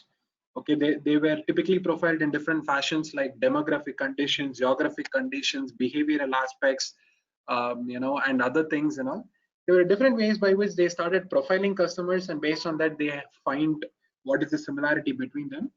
But here we are rather using a more analytical approach, more of a predictive model based kind of an approach, which is basically the clustering algorithm that we've already discussed. Okay. So we want to just go back and understand, which of these customers are very, very similar to each other so that we can do a sort of a micromanagement there. I'll keep it very simple. That's going to be the objective. So this is a data set that we have, guys. It's a beautiful data set. I think it's pretty old dated, somewhere in 2010 or something, 2010, 11 something. Okay. So what we have with us is basically a e-commerce company's data. Okay, it's based out of UK, but they do shipping, outside UK also. So this is a data that you can see here. We have certain variables like what is the invoice number, what is the stock code, what is the description, quantity, invoice date, unit price, customer ID, and country. That is, the way you need to read this data set is, see here, I have a particular customer, somebody called 17850. This customer has made two different purchases. Okay, this is one invoice, this is another invoice. So customer number 17850, this guy had purchased one bunch of products. This is one invoice. Another bunch of products. This is my second invoice. Where in the first invoice, the products that he is holding are these. So these are the products he's been buying. And here what we have is the description of all of those products. And the quantity for each and every product is also available here. So basically it is 6 tea light holder or something at a unit price of what? 2.55 pounds. So customer number 17850, he did buy a set of products here, as you guys can see. This was one invoice. This is two products, is another invoice. The 6 products or the 7 products he bought are these products. Okay, a lantern, a coat hanger, a water bottle, some box and another holder, something. Each of these products, you can see the quantities here. So 668, 6626, basically 40 different items is what he is having at a unit price of these rates, 2.55 per pounds, 3.39 pounds per item, or let's say 2.75 pounds per item. When did he make the purchases? You can see here. On 1/12/2010, morning 8:26, he has done it. And the second one is 8:28. So probably he has forgot 2 products and he's making another invoice again. That's it. And from where did he do it? He has done it from UK. So a customer coming from UK did 2 sets of purchases. In the first purchases, these are the products he bought at a unit price of this much. Second set of purchase, these are the products at this unit price. How many quantities of those? When did he do it? This is exactly how you need to read the data set. Very simple as that.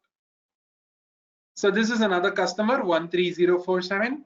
It's 2 or 3 invoices. I think 2 invoices. These are the set of products in the first invoice, and these are the unit prices of each and every product, out of which how many has he been buying. These are the different products. How many is he buying? At what unit price? When did he make the purchase? So this is how you need to read the data set, guys. Okay. Now what we're going to do is we're going to do a customer segmentation model on this data set, which means I need to convert this particular file into a customer level file. This is what this is at an invoice level, right? This data set, it's at an invoice level, not even at the invoice level, something else, I don't know. Now we need to convert it as a customer level. So we need to say, hey, this is the customer. Okay, you have number 1, 2, 3, 4. You may have so many customers. These are the different features: feature 1, feature 2, feature 3, feature 4. So these are the different characteristics of each and every customer is what we are telling. So what are we going to do? We're going to convert this data set as a customer level data set, guys. So customer number 17850. So I'll just go back and say, hey, customer 17850. Next is customer 13047. My other consumer is going to be 12583. He is my consumer. So this is the characteristics of this customer, characteristics of all of these customers in the second attribute. Another attribute with which you're saying this is the different features they have. Example is like, here I might ask, hey, what is the age of all of these people? Here I might probably ask, how many products are you probably buying? Here I might probably ask, when did you probably buy? I know, I'm just asking different questions. So each of these customers will have their own answers. Based on that, you may want to find what is the similarity. So now tell me, guys, looking at this particular data set, for each and every customer, what are the different informations that you can mine from this data set? So my question is pretty simple. From this data set, for each and every customer, what are the different informations you can get about him? What are the things you can basically imagine about him?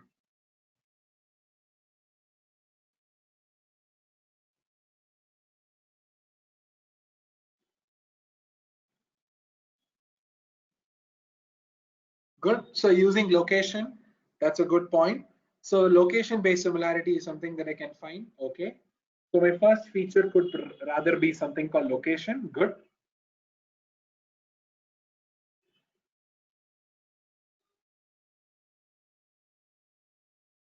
Yes.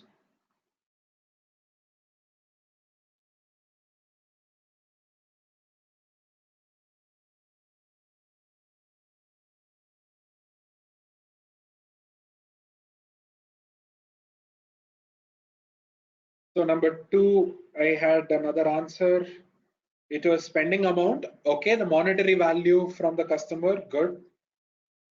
So I said product. What exactly do you mean by product? Is it the number of products he has been buying? Sanjay said frequency of purchase. How often has he been buying? Perfect. Jishbu is saying the type of product they're buying. Okay, I'm not very sure if it's very easy enough to understand from here. Anyways, quantity of items.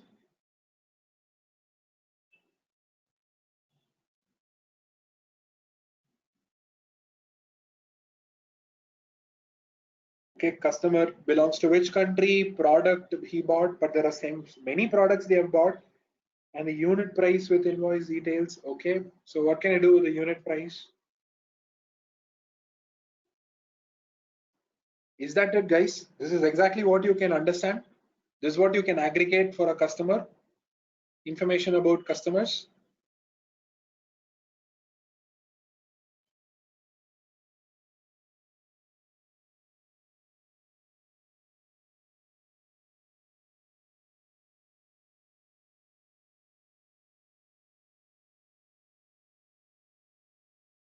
Okay, average spend.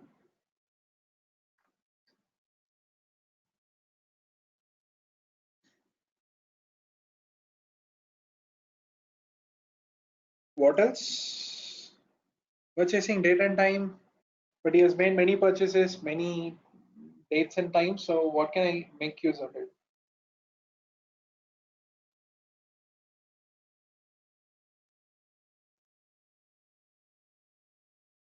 Okay. So in our case, guys, we already have a code. Okay. So I have kind of thought through and I've probably used 5 features that came into my mind. Okay. So what we have is typically there is one kind of an analysis that typically, people do something called RFM analysis. It's very simple. It's called as recency, frequency, and monetary. Okay. It's called as what? It's called as recency, frequency, and monetary.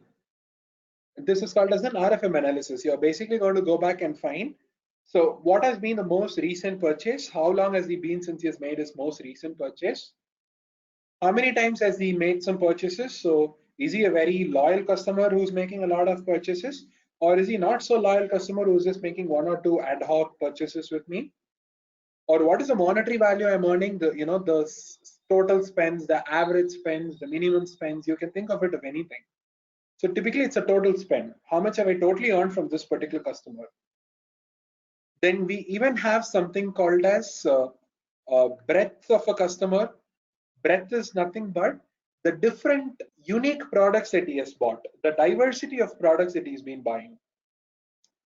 So I buy biscuits. I'm buying 5 biscuits. I'm buying, let's say, 2 cakes, and I buy, let's say, 15 water bottles. By the end of the day, there are only 3 unique products I bought: a biscuit, and then it was a cake and a water bottle. So these are the 3 unique products. So that is called as a breadth of a customer, the different variety of products that they've been buying. Because typically in some companies and all, what will happen is uh, they are more, what I would say, is popular for a particular product. There are a lot of customers who will be very loyal, but they will be buying only one kind of a product. They may not even touch another product. Example, denim. You know that denim is very famous for jeans, but how many of us know that they do have t-shirts and other things and all, right? So in those kinds of cases, jeans are something that people will more like, but denim as a t-shirt or something, I don't see much people, buying or wearing. So the breadth will tell you what is the diversity of products that people have been buying. That's another feature. Tenure. So tenure is like, how long has he been a pretty loyal customer for us? Has he been part of the system for 2 years, 3 years, 4 years, 5 years? It defines the loyalty of a customer. So here from this data set, guys, I'm going to aggregate and find these 5 features: recency, frequency, monetary, breadth, and tenure. Then using these 5 features, we're going to create our customer segmentation model, or the K-means clustering algorithm here. That's it. And of course, as many of you told me, instead of sum, I can find average spend. And even using the purchase date and time, like what Nizam told, I could even go back and find what has been the average delay for every purchases that he has done. So today he's making a purchase, 5 days he's making another purchase, 10 days later it's another purchase. The average is what? 7.5 days. So the delay between every consecutive purchases also, you can average it. Even that's a very good feature. Location, that's a very good feature. So there are a lot of other features also that you can come up with, obviously. Okay, but in my case, I'll just do it for 5 features, guys. I'm going to leave it to your imagination to come back with more and more characteristics of each and every customer. That's how you improvise your model, which we call as feature engineering, by the way. Okay, so you need to come up with more and more of your imagination. Okay, so that's how you come up with more and more features. You make it work better, your predictive models. So let's go back to Python. I'm going to be a little fast here, okay, because it's going to have a lot of similarity to all your Python classes already you might have had. So we are importing OS so that we can change the working directories, etc. So importing OS. Other important packages are numpy as np, pandas as pd, matplotlib.pyplot as plt. These are 3 standard packages that we will always need: numpy, pandas, matplotlib. I'm changing my working directory. I will get it and see if it's right or not. We will read the CSV file that we just had. Okay. Now what we're going to do is we're going to have the info about this guy, a data quality check. So why a data quality check? Because we need to understand if there are any columns which are getting imported in a wrong fashion, or if there are probably any missing values, things of that sort. Invoice number, stock code, description. All the 3 people are object. Seems okay. Quantity integer, seems good. Invoice date, object doesn't seem so nice. It should have ideally been a date, right? But it's saying it's object. So I'm not convinced. So we are going to do something on top of this guy. So invoice date being as an object is something that's not very convincing. He should have been a date format. Unit price float 64, customer ID float 64, country object. Once again, I'm happy. Okay. Only thing I'm not convinced is with the invoice date, which we need to work on. Okay. Apart from that, so 5,41,000 records, everything is filled. Here also it has got full. Description missing. There are only 5,40,000 records having the description. And customer ID, there are only 4,06,829 customer IDs. Which means a lot of these customers did not even create an account with the e-commerce website that we're running. Many of them have done just guest purchases. So only if they had logged in and then they have done a purchase, right, we will know what is a customer ID. If the customer did not log into the website and they're just doing the purchase as a guest account, then we will basically say that customer ID is missing. So that's why you can see customer IDs are not available for what? 1.5 lakh of transactions. It's available only for 4 lakh transactions. Okay. So this is also another problem that I see quickly by just doing a data.info. So these are the two things that I quickly see by looking at a data.info. Okay. So now what we will do is we'll start working on this particular customer ID, guys. If there are any missing values, right, typically what we do is, if it is a numerical column, you will replace it with the median of that particular column wherever it's missing.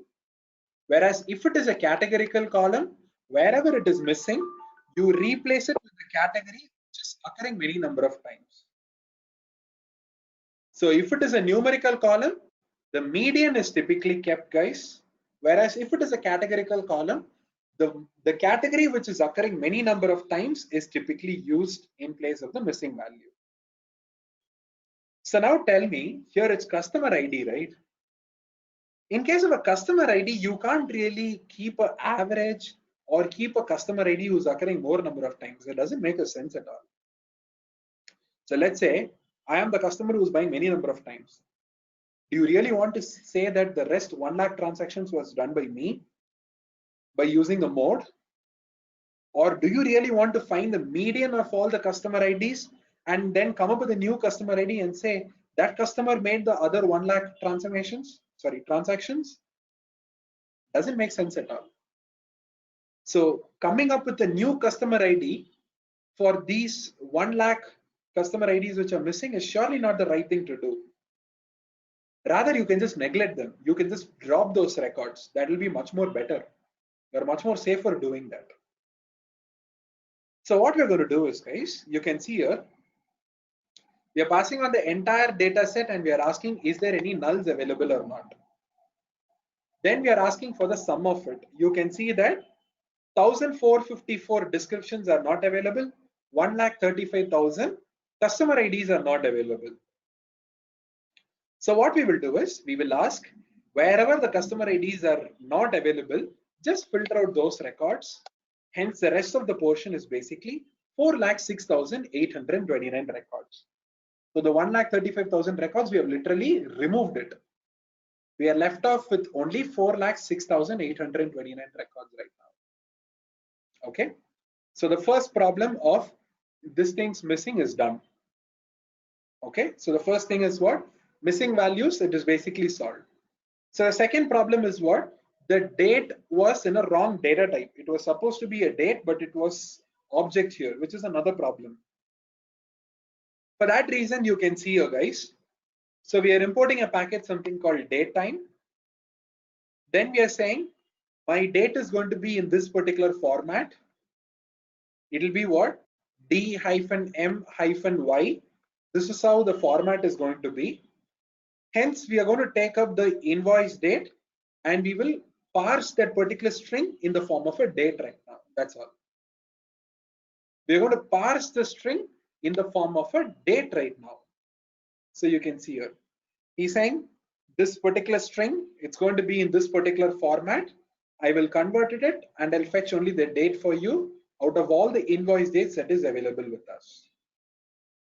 Hence now if you go to the data, right, you can see that invoice date will be perfect. It will be like a date type, or let's say data.info. You can see here. Okay, so I need to data of invoice date.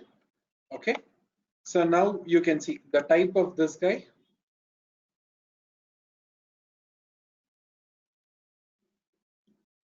So you can see it's a date format, but previously it was actually a string. Now after converting it, we are totally okay. Okay, so we have converted it as a date time format. Now you can use this particular guy. But in the previous case, it was not fit to be used. So now you have done the conversion, now it's okay. So let us look at the range of data that we have, guys. So we have the data coming from 1/12/2010 and 9/12/2011. Okay, so 12th month of 2010 and 12th month of 2011, right? And the dates are 1 and 9 respectively. So first day, 12th month 2010, 9/12/2011. It is year MD format right now. So typically what we do is, right, we do an analysis for a fixed period, okay? In any predictive models. Say for an example, when you take up banks, when you're going to create, let's say, a probability of default, it's done for over a year. Or let's say a campaign model, it's done for a year. Any model that you take, it's actually for a fixed analysis period. For the next 1 year, what's happening? Okay, or the data for 1 year, or data for 2 years, 3 years, 4 years. So here we can see that it is not perfectly 1 year. There is actually a little bit over a year. 2010 12/1 till 2011 12/1 should have been okay, but there is an excess of 7 dates with us, right? 7 or 8 or 9 days with us. Hence what we're going to do is, guys, you can see here we are saying I want you to filter out only the date starting from 2012 12/09. So 2010 12/09. From this one till 2011 12/9, we will get 1 year right now. So we are saying, you know, the first 6 or 7 or 8, 9 days, right? We just want them to remove it. Let us remove it. Now let's go back and check. You can see 10, 12, 9, 11, 12, 9. It's perfectly 1 year right now. Now this seems to be okay for us. But in the previous case, it was what? 10, 12, 1 and 11, 12, 9. It is little over a year. So now we are filtering it out perfectly for 1 year. That's it. So we have 1 year of data with us. Next, what I'm doing is we are looking at a country level distribution. We can see that UK is actually dominating, but there are several other countries to which they are kind of, let's say, exporting to or they're shipping to. We are now going to filter out the data and we are going to say it's only the UK's data that I want. So now you are left off with what? 3,49,000 records. Okay. So now we are basically saying that what? Hey, I just need the UK's data. The rest of the things you can basically just remove it. So we have removed it. We just have the UK's data. Go back and check right now. You'll have only UK customers data. Now, what we're going to do is we need to understand another small concept, guys. If you look at the invoice date, okay, sorry, invoice number. If you look at the invoice numbers, sometimes the invoice numbers will have a C at the very front. Okay, the invoice numbers, if you see, they usually will have a C at the front. Can you see? So the meaning is, if it is not having a C at the front, it means it's a purchase invoice, which means the purchase was done to buy the product. While if it is having a C at the front, it's called a cancellation invoice. Basically, the product was returned. So product was purchased, it'll be a number. While product was returned, it'll have a C at the front. Same number, but C at the front.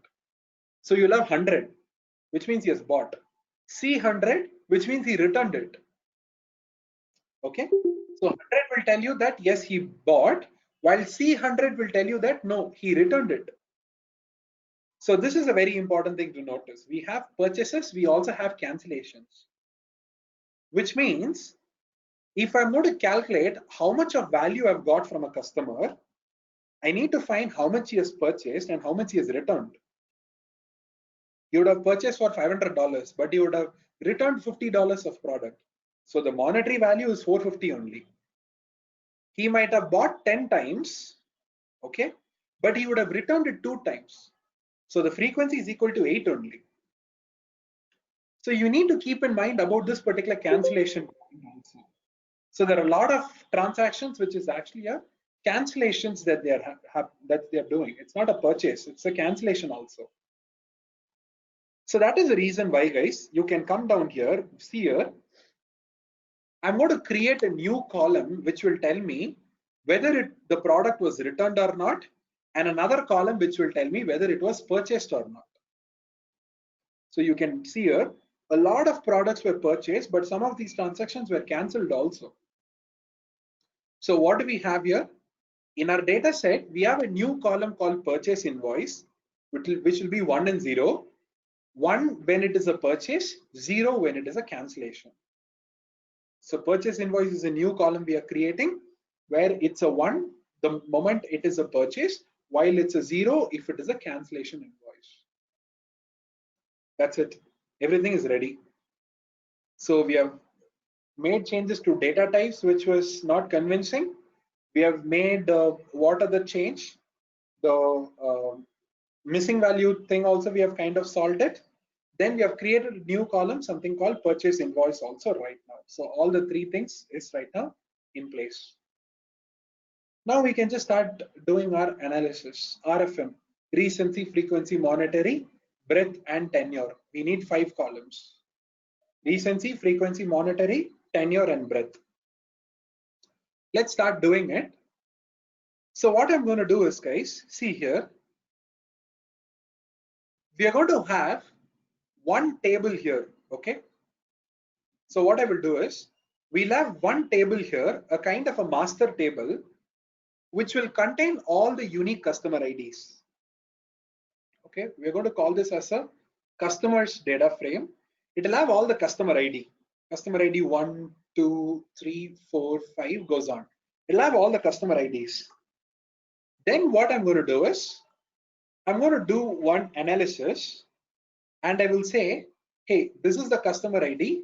This is the frequency that he is having. Then we'll do another analysis. We will say, hey, this is the customer ID. This is the monetary part.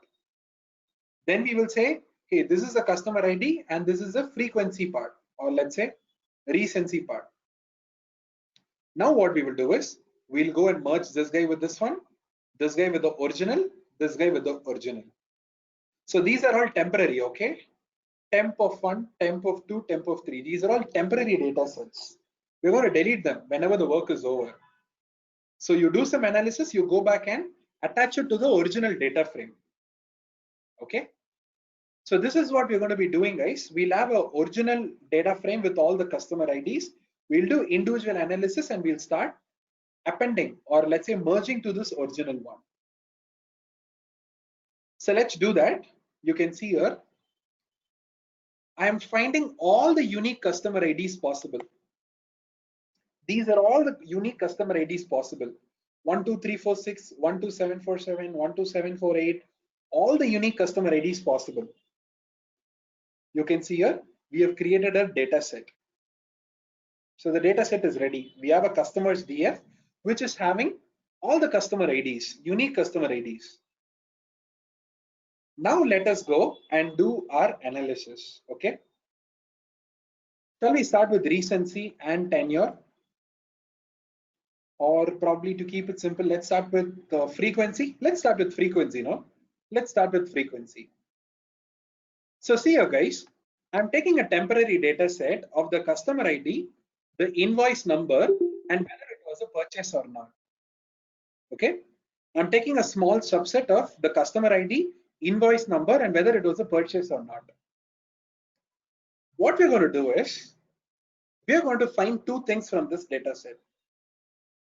The number of times he has purchased, the number of times he has cancelled, or the number of invoices. They are counting the number of invoices made whenever it was a purchase the number of unique invoices whenever it was a cancellation. What are we doing, guys? We are calculating the unique invoices when it was a purchase, unique invoices when it was a cancellation. Then I can just subtract them. So see here what we are doing is we are going to find only the purchases frequencies. So you can see here he's saying, hey, customer 12346, he purchased one time. 747, he purchased 10 times. 748, he purchased 196 times. But how many times did they cancel? You can see the cancellation frequencies are going to be here. So this customer cancelled it 0 times. This customer cancelled it 13 times. Now I can merge both the things together. Now you can see. So this customer, he purchased 10 times and he did not cancel any product at all.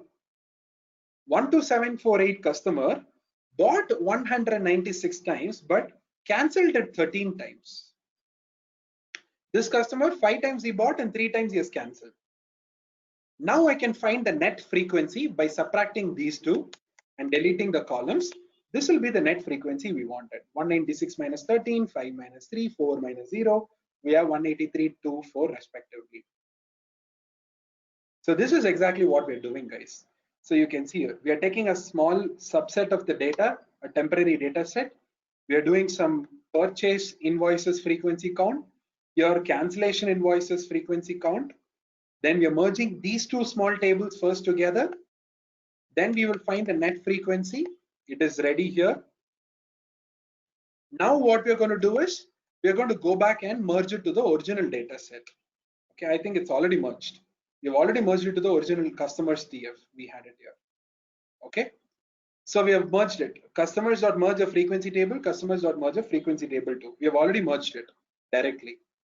So this is exactly the information that is available with us. So for this customer, how many times did they purchase? You can even keep the other two things. It's not necessary that you need to delete the number of purchases and cancel. This is more like a net that you have, but you can keep even that one. Those two columns also there. It's completely okay. But it's best to have the net number alone here. Okay. So in this fashion, we were able to find the frequency. Let us go to monetary. For monetary, what I'm doing is, guys, we have the quantities that they bought and the unit price. So if I multiply, I will get the amount. So there are 3 products, 5 pounds each. So 5 into 3, 15 pounds total. So we are saying these are the quantities, these are the unit price. When I multiply, I will get the amount. Now see here, guys, what we are doing is we are taking a small subset of only the customer IDs and all the different amounts they have, grouping it by the customer ID, aggregating for the sum, which will tell me what the total amount of value earned from each and every customer. So 12747 has spent for $3,837. This customer has purchased for $27,214. This customer for $38,068 something. Now what will you do? This subtable that you've created, I'm going to go back and merge it to the original table. That's it. Now you have the frequency as well as the monetary, both the things here. Okay, so you can see. So we have the frequency as well as monetary. That's it. So the second column has also got created, right? So you have the frequency feature as well as the monetary feature. Next, what? The breadth of the unique products they have bought. Breadth is basically the unique products they have bought. Same thing. I'm calculating how many unique products they bought, how many unique products they cancelled. Then I will subtract it to find the net result that we wanted.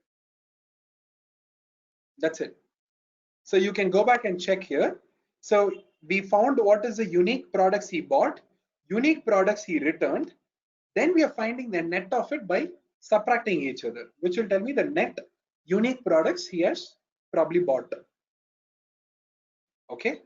So this is with something called as breadth. How about recency and tenure? Now we'll go at the top. With the invoice date, I will calculate how long has he been the most recent purchase, or how long has it been since he has made his very first purchase. So the most recent purchase is called recency. The very first purchase will be the tenure. So today, as of date is what? It is, let's say, May 2019, and it's what? 11th May. Today is 11th May of 2019. I will go and subtract with each and every purchase he has done.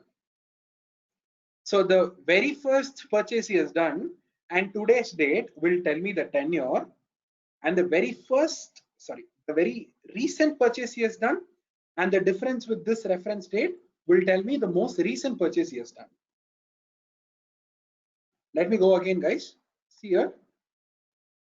The first purchase he has done minus the reference date we are keeping will tell me the tenure. How long has he been, as a loyal customer? While the last purchase he has done minus the reference date that you're going to take will tell you what is the recency. So these are the two columns that we're going to find right now. The first purchase and the last purchase, you're going to subtract it with a reference date. So see here, guys, we are going to quickly go to the top. Okay. And now you can see here, the reference date I'm keeping is 2011-12-10. Okay, because we know that the maximum is what? 11-12-9, right? The next day I'm assuming that is a reference. I'm subtracting the reference with the invoice dates I have. Okay, that will give me all the recencies. Okay, that will give me all the recencies. Now what we're going to do is we're going to go back and ask, can you tell me the most recent thing? Okay, minimal value will tell me the most recent. So very recently, 326 days back, he has made a purchase. Very recently, 3 days back, he made a purchase. 4 days back, 4 days back. While if I ask for maximum, it will tell me, hey, 326 days back, he made a purchase. 362 days back, he made the first purchase. This will help me understand the tenure part of it. Now I can just kind of merge it to the original data set. Okay, I'll just come back and add it here. Now you guys can see we'll have the recency and the tenure also. I understand that I was a little fast, guys, but unfortunately, in the interest of time, we need to go a little faster here. Okay, so let me go again one more time. So we have the data type solved, missing values removed, UK country alone. Then what did we do? We said purchase invoice alone, we'll create a column because that needs to be kept in mind. It's always a net Y, purchase minus cancellations. We are calculating 5 or 6 different features: recency, frequency, monetary, tenure, and breadth. Right? So what is frequency? How many times has he bought? Recency, when was his very last purchase? Tenure, when was his first purchase? Breadth is how many unique products he has bought. Then what else? Monetary, what is the total value we have got from this customer? Starting with recency and tenure, we are keeping a reference date. We are subtracting with the invoice dates, right? That will tell me how many days has passed. Minimal will tell me the most recent purchase he has done, while maximum will tell me the most oldest purchase he has done. So minimum recency will tell me the latest purchase, while maximum will tell me the oldest or the tenure part of it. This is recency and tenure. Adding it to the original data set that we created, a customer's data set, which will have everything. Okay. So the customer's DF had the customer IDs alone. To that, you're basically going and adding this recency and tenure features. So as of now, you will just have 2 features inside that guy. Okay. So you can see control enter, only those 2 features are there. Now you're calculating frequency. So this is frequency of purchases. This is frequency of cancellations. Then you're going to add it to the original customer's DF. You can see. Then we will find the net of it. So you may keep the other 2 variables or you can delete them also. It's all up to your interest. It's completely okay to do either of those. Okay. Then what are we doing? We are calculating monetary. Monetary is quantity into unit price. Okay. Once again, same things you need to do.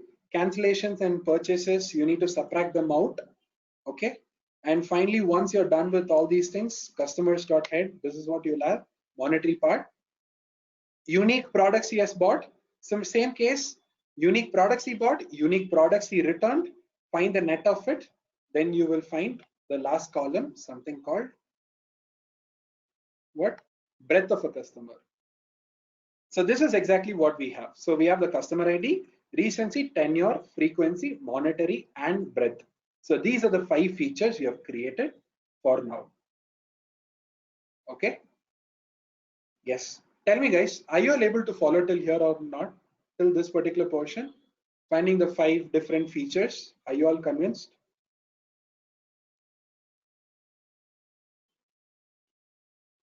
At least the logic part of it, what exactly are we doing?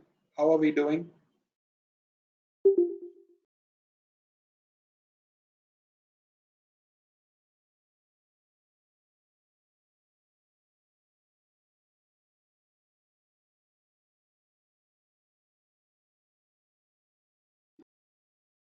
Concepts are clear, right? Perfect. So, I'll upload the, this thing, the code and the data. And once you just play with it, you'll understand how sequentially it is going. Once you understand the concepts, the code should be pretty easy for you to follow. Okay. Now coming to the most important part, creating the model on this data set. We're going to create the k-means model right now. Okay. So what I'll do is we'll go and say scikit-learn clustering. Basically k-means. We need to ask for k-means right now. So scikit-learn.cluster.k-means. So he's saying, hey, go to scikit-learn, go to the cluster. Within that, there's a function called k-means, which will help you create the k-means model. Okay. What are the different parameters? He needs number of clusters. He needs the initialization method, how to do it. Okay. These are all number of iterations and all how he's going to solve. Once again, you need not worry about all these things. You just have to leave it. Like how we did in logistic regression, just leave it. So you need to give him number of clusters as input. What is the initialization methods? Random methods are there. K-means plus plus methods is there. So he's having his own methodology. Let's not worry about all those things. Then distances, she's saying, I have distance metrics and all. Okay. So once again, you need not really worry about this one. Anyways, he's going to use the Euclidean distance and all. So let's just go back. So we are going to say from scikit-learn.cluster import k-means. We have imported the k-means function. Coming down. Now we are saying, hey, model is equal to k-means. Number of clusters is equal to 4. I need 4 clusters to be created. Random state is 0. Why? Because I will get the same centroid every time I keep computing. It will not change every time I'm going to run the model. So the 4 centroid he will take will be the same as far as you keep the seed here or this random state here. Then we are saying, can you please fit the predictive model? Forgetting the customer ID. Customer ID should not be used is what we are telling him. Okay. So I need to make a copy of this one.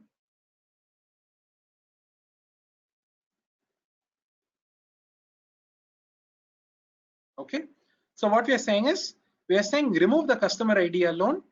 Okay. It doesn't make sense using customer ID in a predictive model as a feature. Remove it. The rest of the portion alone should be used in the k-means model. So he was able to create the k-means model. He has fit it also. Now when you go back and check what are the different attributes he's having, cluster centers, he's having labels, he's having inertia. What is cluster centers? It is the centroids. Labels, it is the prediction he's coming up with. Inertia, which is nothing but the WSS that we're talking about. Sum of square distances of samples to the closest cluster center. This is the WSS we are talking about. So I can just go back and say, hey, final underscore model dot cluster centers. He's telling us that these are the 4 centroids I've come up with. Looks good. Final underscore model dot inertia. He's saying this is the WSS I have. And final model dot labels underscore. He's saying these are the predictions I'm coming up with. That is, in the Dalmat, we had this column, right? The last column, right? So we had this column, right? Assigned to this column is exactly what he has come up with. Now, suppose in case you have not created this model, okay, so I'll just delete this model right now. See, I have not created the model yet. So what are we saying? We are saying just create the instance, do not fit it. Now, when I go and ask for cluster center, he's saying it's not yet created. Inertia, not yet created. Label, it has not yet got created. Right? Sorry, this is not defined. It's wrong. It should be a different message. Control enter. Cluster, he's saying, see here, there's no attribute. The model has not yet got created. Model has not yet got created. Still hasn't got created. You don't have a prediction. Now you're saying created. Now you get the answers. He has completed all his simulations, everything, and he came up with the centroid. He has come up with the WSS, and he has come up with the predictions also. And now what you will do is you'll just say, hey, customers, right? This is the data set, right? My final prediction for each and every data point is going to be this particular thing. So the final prediction for each and every data point is going to be these labels. So you just hit Control Enter, then that's it. So along with the 5 columns that you've created, the 6th column will basically be the final predictions you're coming up with. So this is exactly how you quickly create a k-means predictive model here. So the point is very simple. Creating the model is very easy, guys. So the problem is all with the data. So how do you crunch the data to bring it to a proper format which makes sense to be pushed inside a predictive model? That's very important. Okay. So now it's a 2D plot, and I'm just coloring it based on the cluster they belong to. So this is how it looks like. I'll just create a 3D plot quickly for you all, and let's see how they look like.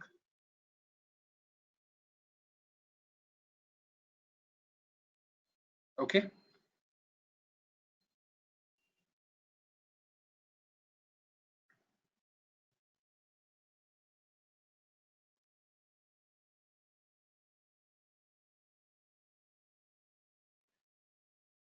So this is a 3D plot. So you can see, so this is how the data points have got scattered. And he's creating the clusters like this. So there's a yellow cluster here, there's all purple here. So we are looking at only a 3-dimensional view, okay, but he did the clustering in 6-dimensional, right?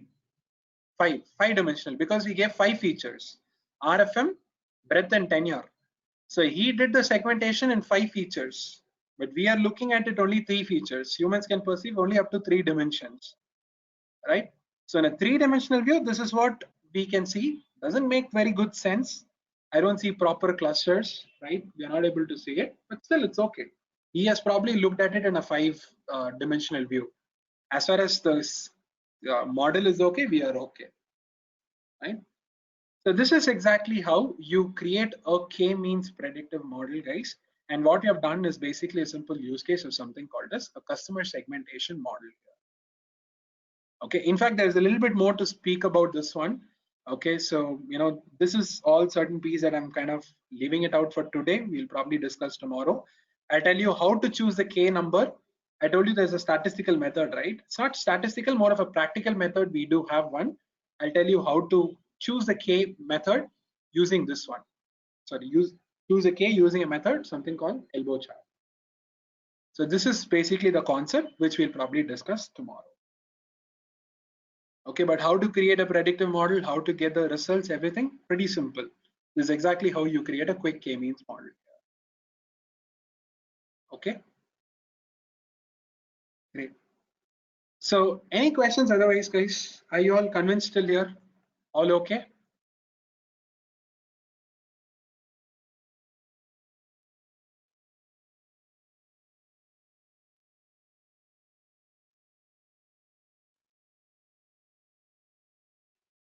Yeah. Any questions till here, guys?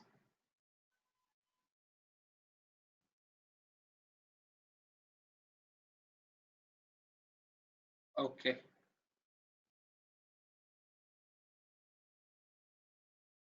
Okay then. So If there are no questions, then I think we can probably call it a day. Okay, great. So then let's call it a day, guys. So let's catch up tomorrow where we jump into the discussion about how to choose a K and probably even the logistic regression model. So we can jump into that, and then we'll probably jump into the decision tree predictor model. Okay, great. So thank you, guys. Thanks all for joining. We'll catch up tomorrow. Thank you.